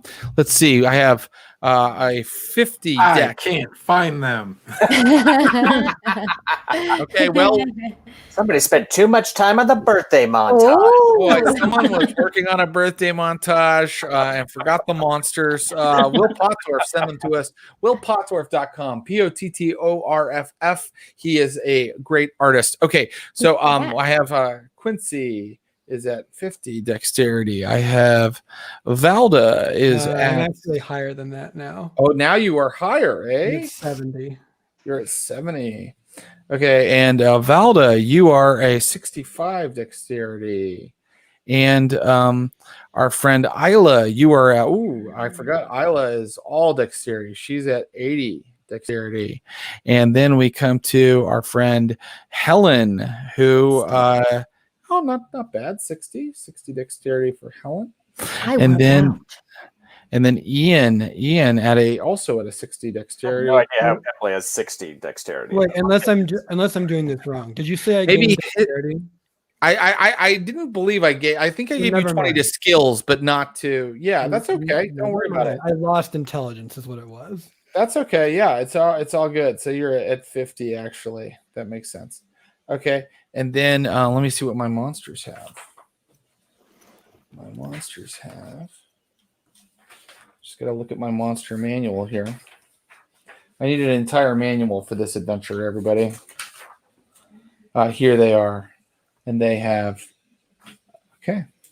So, these creatures are grunting, and they're kind of crawling through the darkness toward you, and it's so dark you can't see them yet. Oh, there they are. Yes, the Mangani, the ape men. The very thing that Quincy Ferrymore is transforming into. So in Call of Cthulhu, you tell me if you are firing a gun. I don't believe anybody had a gun drawn. And so, except actually, I remember Helen Klein saying she had drawn her gun earlier. So Helen Klein. Anything else? Yes. So, everybody else, you must use your action to draw your gun. But if you just want to hit something or climb or run away, you can do that this turn, no problem. But I'm going to go to our gun users first. Helen Klein, would you like to fire at one of these creatures? Am I hanging with two people tied to me, or did I fall off? You didn't fall off. You're all the way at the top. You didn't fall into the pit at all. Okay. It's a long rope. 50 feet of rope are going down, and you have several people hanging from it, and you feel yourself being kind of dragged toward the lip of the pit because you have so much weight on you right now, Quincy Ferrymore. Cool. So here we go. Let's see. I absolutely will shoot. Okay, that sounds great. Let me see Dead how or many. alive, I can name you after me. Let me see how many of them there are. Okay, there are 4 of them. And what do you want? You're going to just blast one of them, right? You have a pistol, right? Blast directly under the glowing blue eyes. That sounds good. Give me that roll. Oh, we got a 39 on a 40. Pretty good. Hey, that's great. Do your damage to that one. Okay. Ooh, D10. Can we just take the 9? And that would be a... Is it a 0 or is it a 10? 10. What did you roll? Oh, it's a D10, but I'm so used to the 0 being bad, but it's a 10. You just did 10 damage. Nicely done. Okay. You blast one of them. It makes its constitution roll to see if it's, unconscious and fatally wounded. Does it have any armor? No. Okay.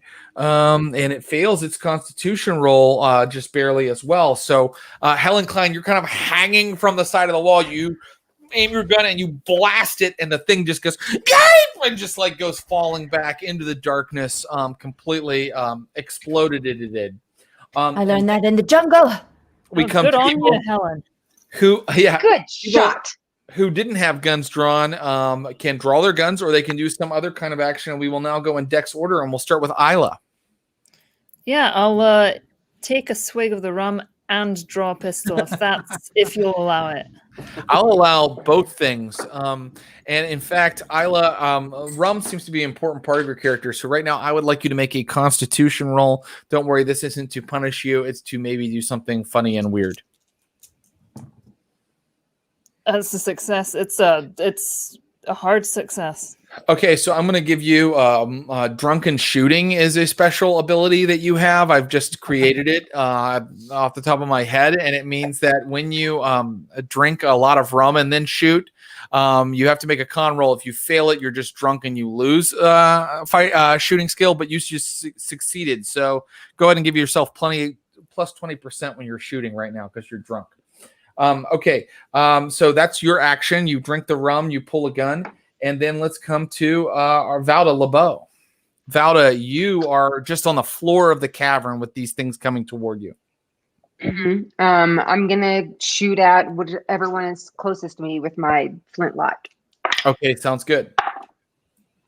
37. Oh, Valda, you hadn't pulled your gun yet, though, right? I don't remember you having pulled it. So do you want to pull it this turn? Yes. Okay. And that is your action unless you'd like to move somewhere or do something else. I'd like to, is there anything that I could get coverage behind in this area? I think that's very reasonable. So there are stalactites and stalagmites down here, and you run and get behind like a stalagmite. So you now have cover as well. Nicely done. I'm just going to write cover beside our friend Valda. And now let's go to Helen Klein has acted. So let's go to Ian Pembly. How many rounds am I insane for?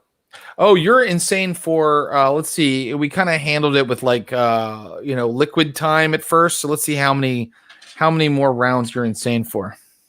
I don't think that anything that's transpired is easing my sanity, but No, not at all. But sometimes a shock can break, snap you out of it. So 2 more rounds is what I've two more rounds. So yeah, I think I'm tangled up with this rope, shrieking.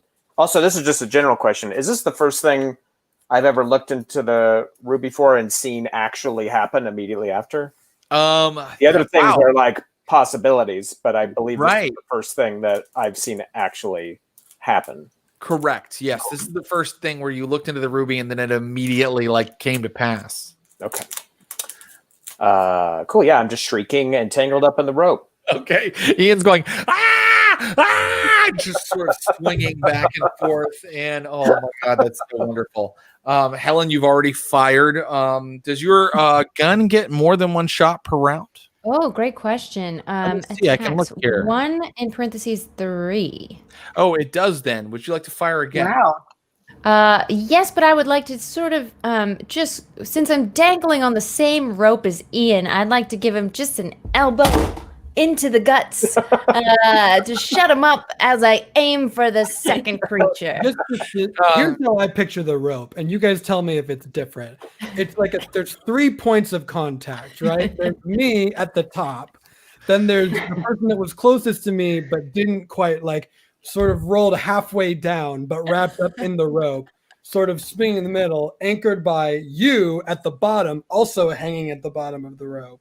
That's true. That makes sense. That's how I picture it in my head. Yes, I'm not tied into the rope. I'm Sure. just tangled up in it. Yeah.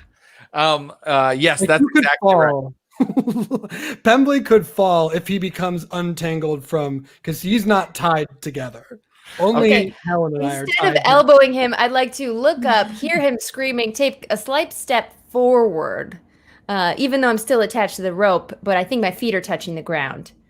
Uh-huh. Are they? Just so if he falls, it's not right on my head, and then I want to shoot again. Okay, you may fire again. Oh, I want to preserve nature, but it might be in a museum this time. No, I miss. Okay, that shot goes wide. Second guessing, what am I doing? I'm trying to catalog and observe creatures, and even though they're coming after me, I feel guilty. Well, you're about to catalog them really at close distance because here come the creatures. There are 3 of them left, and they leap toward the poor investigators who are on our ground floor, which we have assumed is Valda and Isla. But Valda went and got behind cover, so I'm going to make it a little harder for anything to attack you, Valda. It's going to try to attack, but it needs to make a hard attack roll to get you. Okay, so here we go. I also have armor on. That is also important, and I can tell you that it misses you. So this creature leaps and is but when it gets to that stalactite, you're able to kind of maneuver around it, and it's just kind of clawing at you and reaching for you and missing. And now another one lands to attack Valda, and again it must try it at hard difficulty. And it fails. So there's just one left coming for Isla McGregor. It leaps toward her and attacks with its fighting roll. I too have some armor, a breastplate. Yes, part you of wear my a piratey breastplate. affairs. That's probably a good thing because this one succeeded, getting just under its attack. Its fighting skill. Do I get to dodge at all or no? Yes, you may. So everybody gets 1 dodge per round, and you may make your dodge roll. Oh, that's a 4. Oh, I would like you to check your dodge skill. And that is a critical dodge, if I'm not mistaken, Isla. I'd like to think that the rum helps as well. Yes, new ability, extreme. drunken dodging. Just like in real life, your reflexes they tune up. You could have fallen off that hard alcohol. And Isla, it's such a good roll on your dodge that I think that your trigger finger gets itchy and you can make a shot. You heard it here first, kids. Alcohol. It makes you better at fight. It only helps. It only helps you. Alcohol is great for everyone. Unfortunately, that's a 98 on the gunshot. Bang. Okay. So let's see. Isla, our friend Isla, the type of gun she has is oh geez, I didn't fill that in, but you know what you have, right? It says it in the possessions. It just isn't up in the. It's a pistol. Well, I'm gonna rule that it's the same kind of revolver that our friend Becca, aka Helen Klein, has. A Beaumont Adams. A Beaumont Adams, which does 1d10 if it hits, has a range of 35 yards, and does up to 3 attacks per round, but only has 5 bullets in the chamber. Let's keep that in mind. And if you would like to take another shot at the end of the entire round, Helen Klein, I will allow it. But we're not there yet. But we're not there yet. It's Quincy's turn. Quincy Ferrymore. Here's what you can do. You can do anything you suggest. But also, I would say that unless you make a strength roll this round, you're going to be dragged down into the pit as well. I was going to suggest jumping off the wall, kicking away from it, and Iron Man punching one of these horrible monsters at the bottom. Oh, so you just want to leap and land on one and attack? Yeah, because Pembly is going to fall. Mm-hmm. He's not tied to the rope. He's just like tangled in it, like a silks acrobat. Yeah, and it's going to go like badly. First day silks acrobat is if I go up, it's going to be a problem. So I think I am coming down. Here we go. My friend, give me geez, how do I even, because you should be able to do that in round one. Also hand to hand, right? It's fighting. Yeah, give me a jump roll and then give me a hand-to-hand roll. Great. Fly, monkey, fly. Can I help him by falling on whoever he punches immediately after he punches him? Maybe. We'll find out. What does 100 mean? That means a critical fail. Is that what happened on your jumping roll? 3 zeros on these bad boys. Oh, so all zeros. Your jump roll was the critical fail? More of a fall than a jump, I would say. Okay. More of a straight plummet down. So, well, it's very on brand for Quincy Ferrymore. You plummet into the pit, and now instead of an attack roll, you're going to make a luck roll, and so is Ian Pembly. Okay. And again, we're rolling under luck, right? That's right. Yeah, this is the opposite of that. This is a 2. Are you shitting me? All right.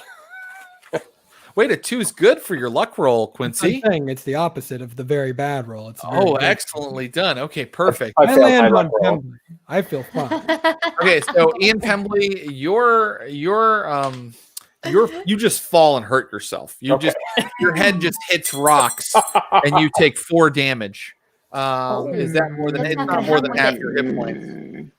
But Quincy Ferrymore, with that excellent luck roll, you just land on one of the Mangani hard, like not the way you wanted, not claws first, just your back just barrels into him and smashes him, and you land on him to the tune of, I'm going to call it 1d6 damage. Okay, and he has been dealt 3 damage. Okay, so there are still 3 left. One has Quincy Ferrymore on top of it. We'll say that's the one that was attacking Isla, and 2 are kind of trying to get at our friend Valda LaBeau around a stalagmite. And now we will start back at the top of the order with anybody who is. Oh no, I'm sorry, Helen Klein. You have 3 shots. Do you want to take another one? Remember, you have 5 shots. I should. I'm going to go for the one closest to Valda that is closer to my line of sight. I sort of had a plan that maybe we can keep the one that Quincy's overpowering alive. Sitting on. Did you vocalize this plan, or are you just thinking? I don't think there's time. I'm just spinning the wheels of what kind of souvenirs I could bring home. So I'm going to shoot. Yes, nice try, Joe, but I think I might have ruled that there's not enough time to talk, just enough time to shoot. And how'd you do? Got it. Oh, there and you go. For damage, just a 3. Oh, that is not up to half its damage, so it just takes 3 damage and keeps moving. You just winged it. Everybody's on the floor. What do I hear when it makes that noise? You hear like, human hurt. Or let's taste its marrow, brothers. I think they want to share their food with you. So now we begin back at the top of our order. And everybody that has a gun drawn, that includes Valda, Isla, and Helen, can go first. And that would start with Isla. Could you just paint the picture of where each creature, one of them's on someone? So right in front of you, a creature was attacking you, and then suddenly Quincy Ferrymore dropped down in front of you and landed on it. So it's like at your feet with Quincy on top of it, but they're kind of in a pile. They're not. He didn't attack it on purpose. He accidentally fell on it. And then like across the room, and it's very dark, so it would be tough maybe, but you can see that shots are coming from Helen Klein's revolver, and there is a stalagmite that Valda is kind of like using for cover as to attack her over there. I'll go for the one that Quincy's on. I'll say, Quincy, don't move, and I'll try to take as many shots as I can. There you go. I love it. Ooh, okay, it's a hard success for the first one. Okay, so I'm gonna say we'll stop you there, and then we'll do we'll do the regular initiative order in a second once everybody's made their shots. So how much damage did you do though for that one? 3 damage. Okay, 3 more damage. So it hasn't taken half or more. So again, Quincy's like wrestling with it. And it's hard for you to get a beat on it, and you blast it, and you think you kind of wing it. So he's done some damage by landing on it, and you've winged it, but it is still moving quickly and angrily. And now let's come to our next person who has her gun drawn, Valda LaBeau. And Valda, I should have updated your gun. You are going to be using one of these McAdam's revolvers, because why wouldn't you? It's the 1860s. So you will also get 3 shots per round. This is your first one. Where would you like to aim it? At the one of those monkey things that just tried to attack me. You got it, but please call them Mangani. I'm kidding. Mangani. Yes. Well, I just lost. Okay. That's okay. Ooh, I rolled a 14. Oh, that's very good. Why don't you go ahead and roll your damage, which would be a D10, and then I'll go ahead and add a little bit to it for your group of capable women and men who are also there. Yeah. I rolled a 7. A 7, okay, and then I'm adding a little more damage to it, which is a 10. That is more than half its damage. I'm rolling con for it. Oh, and now I lost a die. But that's why I keep all these extra ones right here. And it did succeed in its health roll to stay awake. But let's see how many does it have? Yeah. Okay. This thing is still kicking, if you can believe it. It did not go unconscious, but it looks really badly hurt. Valda's shot went right into its chest, so it kind of like backed up a little bit, and it's like then we come to Helen Klein, who's our third nasty woman with a revolver. Helen. Nasty woman indeed. I am going to forego another revolver shot at this time to perform a maneuver. And I would like to say, wait, that one's mine. To the one Isla just shot and Quincy is on top of. Take the rope and untie it from myself and Quincy and tie it around this creature, this Mangani. And I'll try my best to say something soothing to it, like, I've got bananas in the basket. Oh, interesting.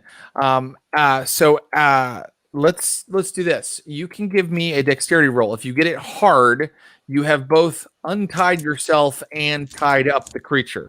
If you get it regular, you've just untied yourself. Oh, yeah, we got hard. Nicely done. Okay, so Helen gets the rope off of her, runs over to this one that Quincy is on top of, and gets a loop around. Where were you trying to tie it up? Its neck, its chest?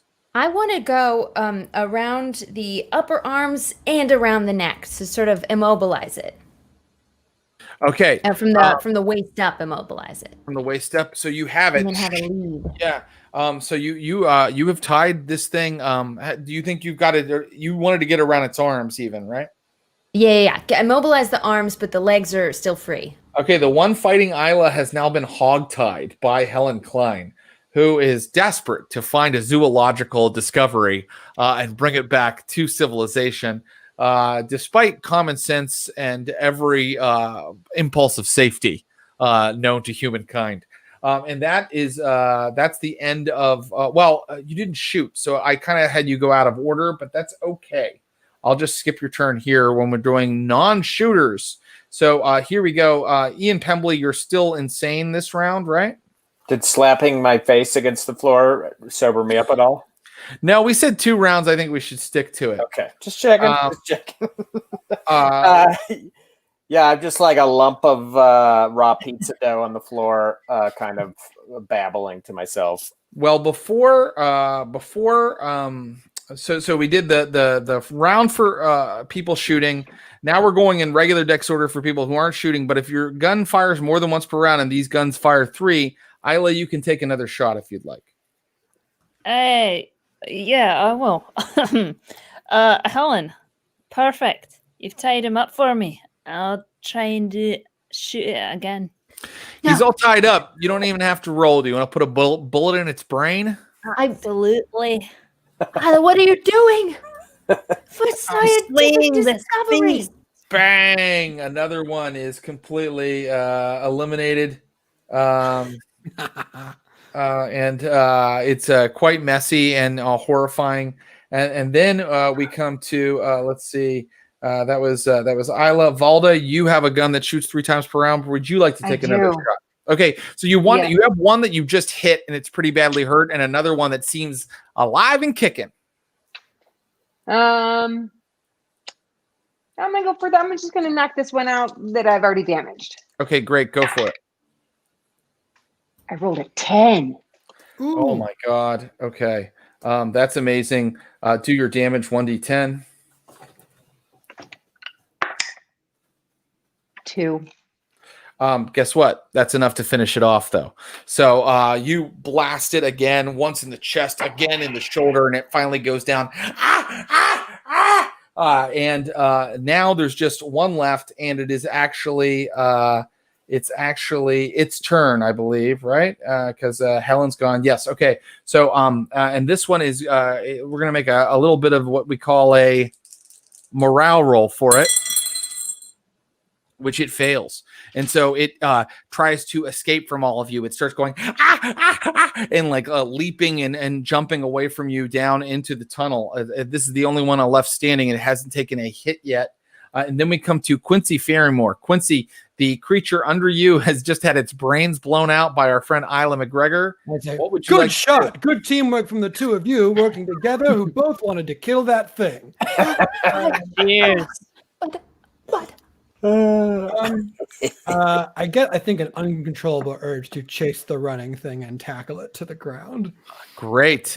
Give me a dex roll versus its dex roll, and if you succeed, you catch up with it, and you can make a fight roll. That's a 9. A 9 is real good. I bet you'll beat it by more than this thing is able to beat your dex. In fact, it failed its dex, so you tackle it, and you may now make your fighting roll. I would love to. So this is a fight with hands and fists, which for me is a... Nope. Oh, wait. No, wait. Yeah, that's bad. That's a 93. Oh, okay. Well, that's too bad. I tackle it, and then I punch the ground. Yeah, you to its head. You tackle it, but you're like you're like on top of it, and you're fighting it like an ape, and you're trying to do damage to it, but you're not. You're kind of like your hands are hitting like the rocks above you. It's like a low ceiling tunnel, and you're not hitting anything. So this is. I think it's immune to being punched. This is the only enemy left, and our friends who have guns out can make a final shot if they want to use 3 rounds this turn. So, yes, Isla, what you were going to ask a question though? Let me answer it. Oh no, this is just my gun. Yeah. Okay. Valda and Isla, do you want to shoot at this thing that Quincy's on top of? Yeah. Great. Absolutely. Go for it. Success. 46. Yeah, I did not succeed. Okay. Do your damage, Isla. You didn't critically fail, did you, Valda? No. Okay. 2 damage. Okay. I'm going to rule that this thing, Quincy did so well at catching up to it. He pushed it down. Our friend Isla then put a bullet in it. So I think its ankle was hit by your bullet and it's kind of bleeding. And so maybe Helen, you've got it. You still have a living specimen here. Let's go out of combat and tell me how you deal with this thing, which, by the way, it turns to all of you and there's just like light coming from up above, the shaft up above where you had your torches and things. And you see that its face is very human, that you can see that it was once a person just like Quincy Ferrymore, just like his brother Quentin that turned into one of these things. And it's like, and Quincy Ferrymore's on top of it, and everybody makes a sanity roll. Do I have to make a sanity roll? Or Actually, no. Ian Pembly doesn't, and neither does Quincy Ferrymore or Valda LaBeau, because they have already dealt with these monsters before. Don't worry about it. Like looking in a mirror. That's right. But how about our friends, Isla and Helen? How did you do? Again, the rum has been amazing throughout. I got a 1. Oh, hell yeah. Yeah, you think this is all pretty funny, Isla, and you're kind of you kind of have your gun out, and if you are going to keep the way you've been acting, I feel like you're going to execute this thing, but I leave that up to you. That's not prescriptive at all. I think that Helen, if you want to stop her, there's time for a scene. What's happening? What's everybody doing? Quincy, you're the one holding it down. I failed my roll, actually. I forgot that I was... what was high and what was low. You failed. Okay. This is what God, you just took 6 sanity, Helen. 6 sanity loss, and that means it's time for your intelligence roll. No. Pretty high for you, I think. No. Yes, I understand exactly what's going on here. I did roll even higher than my high intelligence. You did? I did. I rolled 85 on 70. You're still in control of your character. As we come to the end of the adventure, I would like to know, or at the end of tonight's session, rather, what would you like to do, Helen? Would you like to stop our friend Isla from destroying this thing? Yes, and the best way to do that is probably to tackle Isla. Oh, God. Okay. Great. So suddenly Helen starts to tackle Isla. Quincy, you're still holding this creature down. What does everybody want to do? Ian, you are no longer insane. What does everybody want to do? Can I get a shot off? Yeah, I think so. It's the last shot. It's the last bullet.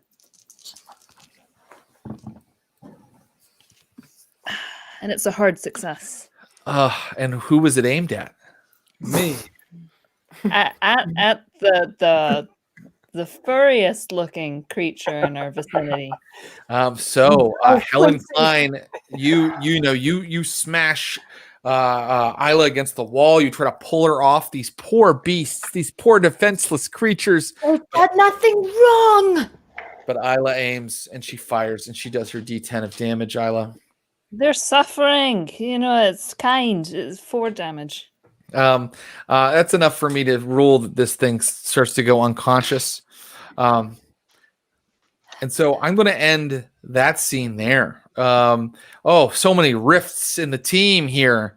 We've got someone who wants to save the ape monsters. We've got someone who has a very drunken, itchy trigger finger. But my final question to you is, before we move on tonight, this is the coda to tonight's session, and you can all discuss this. We have a little time. Would you like to investigate and explore these caverns for a while, or would you like to go back up and finish translating those hieroglyphs?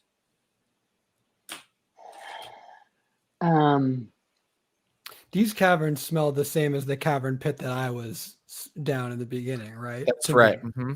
Yep. Damn dirty apes.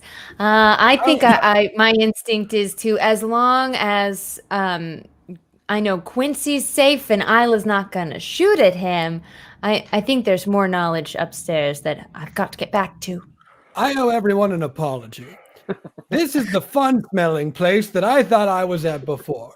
And it honestly has not been as fun as I thought it was going to be. Yes, personally, I don't want to go in the direction that all of those beasts just crawled up out of the floor to kill us. It might be a little more safe to go the other way. I think we all very easily jump back up there, and then we just sort of walk on our way. You arduously climb back up there, actually. Very easy jump, I think. We can all jump. It'll be an easy jump. Well, perhaps Ferrymore jumps up in a couple of leaps, but the rest of you eventually arrive in the cavern, and you're like, well, that was awful, and we all hate each other now, so let's just kind of calmly decipher hieroglyphs. What's that? There's no hate here. I There's don't no think hate. I No hate. No. realized anything that was actually happening. No, you're a Perhaps team. bit You're a of solid team. distrust I think has now emerged, Isla. I think Quincy thinks that. I think it's just an amazing strategy we have of not shooting things until we're holding them down. They're so much easier to hit when you hold them in place, and that's good to know. Agreed. This is a party of colonialists, and boy, do they behave like colonialists. Look, do you want to spend the 2 hours, Helen Klein and Ian Pembly, translating the two walls? I'm determined to do it. Yes, and so you do. But I think I would. I'd retrieve my glasses from the floor of this, and I'm going to, whenever I can speak quietly to Valda, I'm going to nod over at Ferrymore and say, "Ferrymore's not far off from these beasts. Do you think you have it in you to put him down when he fully transforms?" Is that something you want me to do? Just a fun adventure with my best friends. I'm having the greatest time. I don't have a choice. Well, look, if it comes down to it, I will absolutely kill our friend, Quincy Ferrymore. But I would really prefer if Helen Klein were to find some sort of magical cure-all for him. That would be much better. I would want us to save you when we're attached at the hip, just in case Isla tries to murder you, assuming you're some creature that you're not yet become. And I tie him back up to me, but closer. Very good. And so you translate the hieroglyphs, and I can tell you that you find it's sort of like a litany, Helen. It's sort of like a way that you can announce the entire royal lineage of Queen Nitocris that is supposed to call forth Queen Nitocris. Would you like to learn and memorize this litany? It is a magical spell. You bet I will. I also learn this information? You're on the other wall, and you find by translating a spell that is called Open the Gate to the Inner Earth. Oh. And if you'd each like to learn your spell, you must make a hard intelligence roll right now. All right.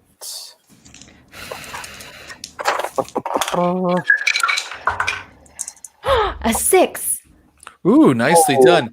You are certain that you can call forth the spirit of Queen Nitocris by reciting her lineage, Helen Klein. I got it using luck. Is that permissible?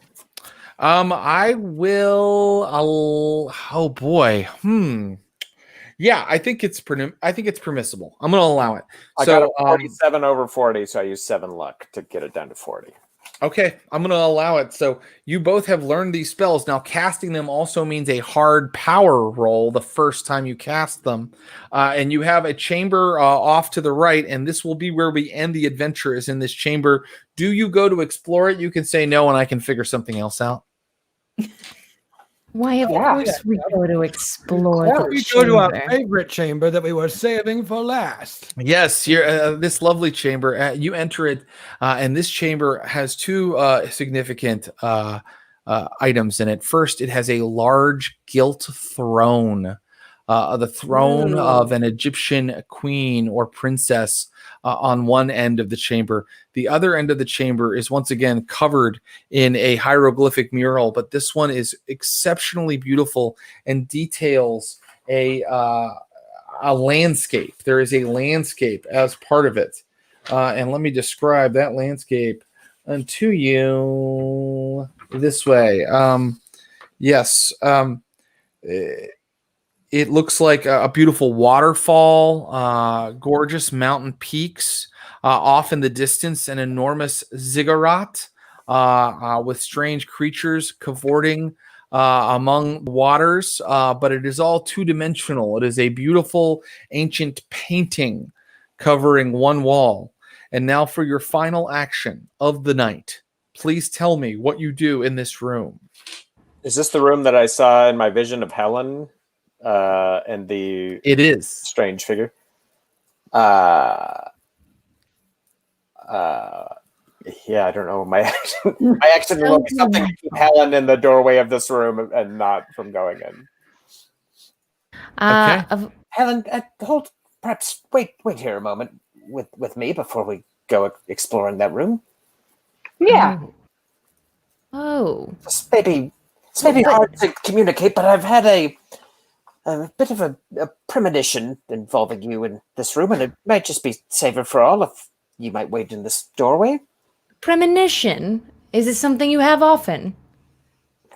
Yes, as often as I like, I suppose. Yes, well, that sounds utterly ridiculous to me. I want to sit in that throne. Reminds me of something. Remember when you screamed they were in the floor, but that was before we knew they were in the floor? That's crazy. I also want to sit in the throne. Maybe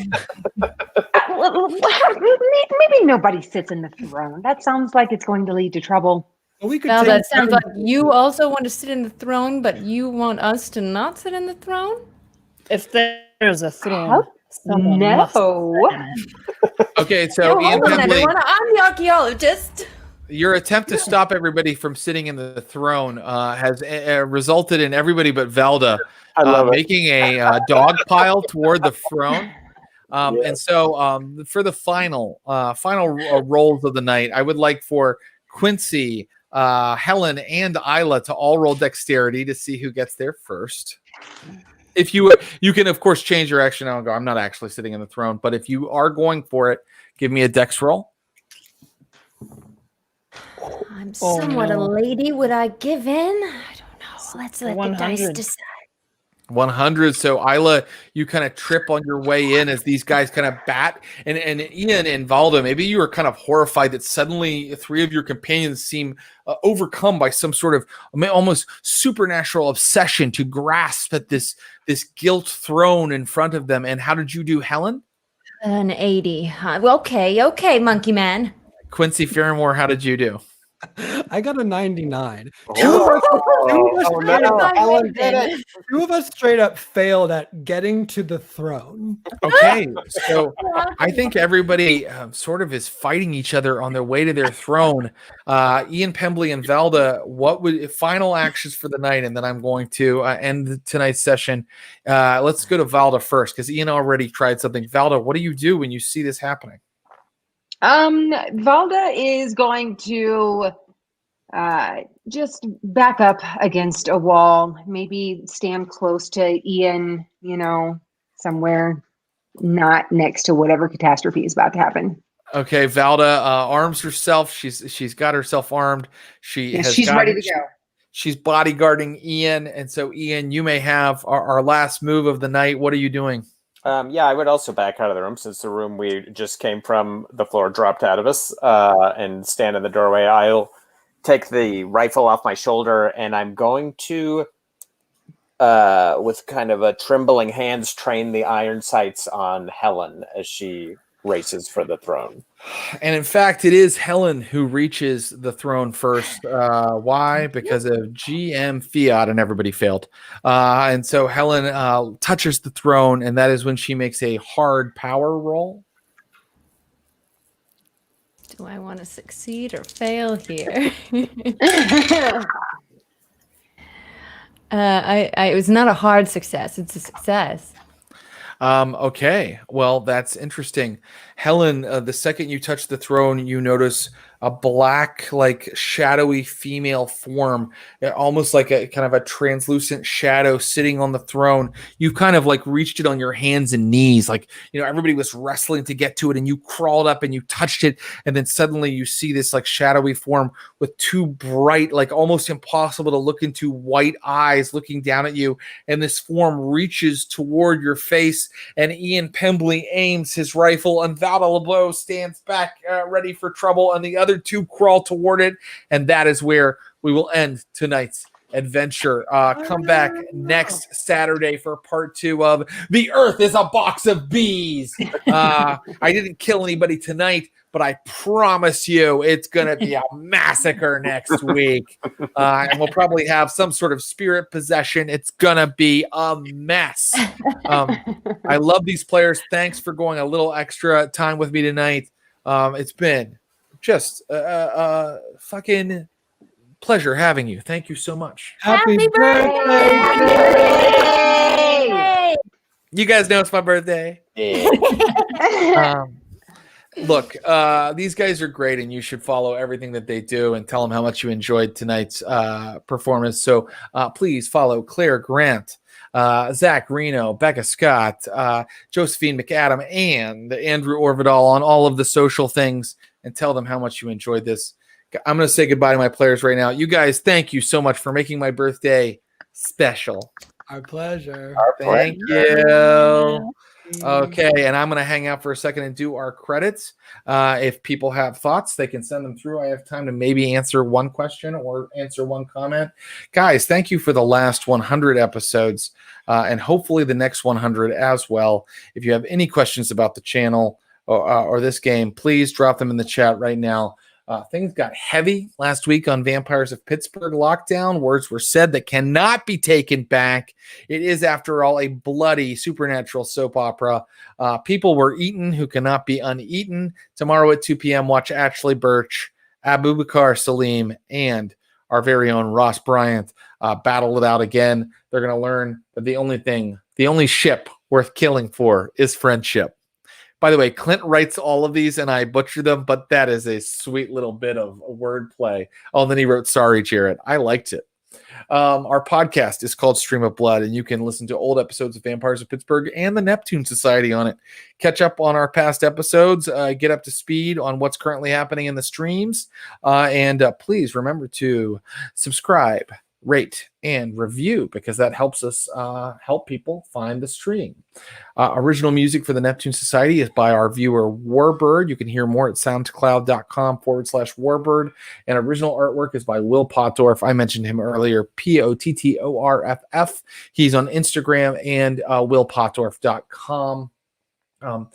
Do we have any comments or questions? Yes. Happy birthday. Also, did you totally borrow the Mangani from Edgar Rice Burroughs? I did. I decided that the Mangani from Tarzan, which, by the way, in Tarzan, Edgar Rice Burroughs, the writer, had to create an entire new species of ape, because I think when he wrote the first Tarzan, later people were like, apes don't do those things. Gorillas don't do those things. So he was like, but they weren't gorillas. They were Mangani. That was what he retconned into his series. By the way, I highly recommend every book by Edgar Rice Burroughs if you like, Edwardian adventure sci-fi fiction. So he retconned that the Mangani, the gorillas in Tarzan, were actually a different species of ape called Mangani, and I decided that they were actually also H.P. Lovecraft's ghouls. That's for all you lore fans out there, and it's nice to hear from you again Thursday. Our socials, spread the word about Stream of Blood. We're on Twitch. You can subscribe for special emotes and benefits. So you can subscribe and comment on our YouTube channel. We're on Instagram and Twitter. And the best place to get in touch with us is on our Discord, our server of blood, Stream of Blood server of blood. And because we're legally required to do so, we're also on Facebook. Thank you to Brian Baldinger and Clinton Trucks, my good friends, producers, and partners. Thank you to Megan Arch, also my good friend, and our social media manager, our YouTube content manager, Matt Moynihan, who is putting something special together for all of you right now. The Stream of Blood logo was created by Garrett Ross, and our opening animation is by Ian Pembly, Andrew Orvedahl. Until next time, Shub Nagurath, Cthulhu Fatagan. Bye-bye.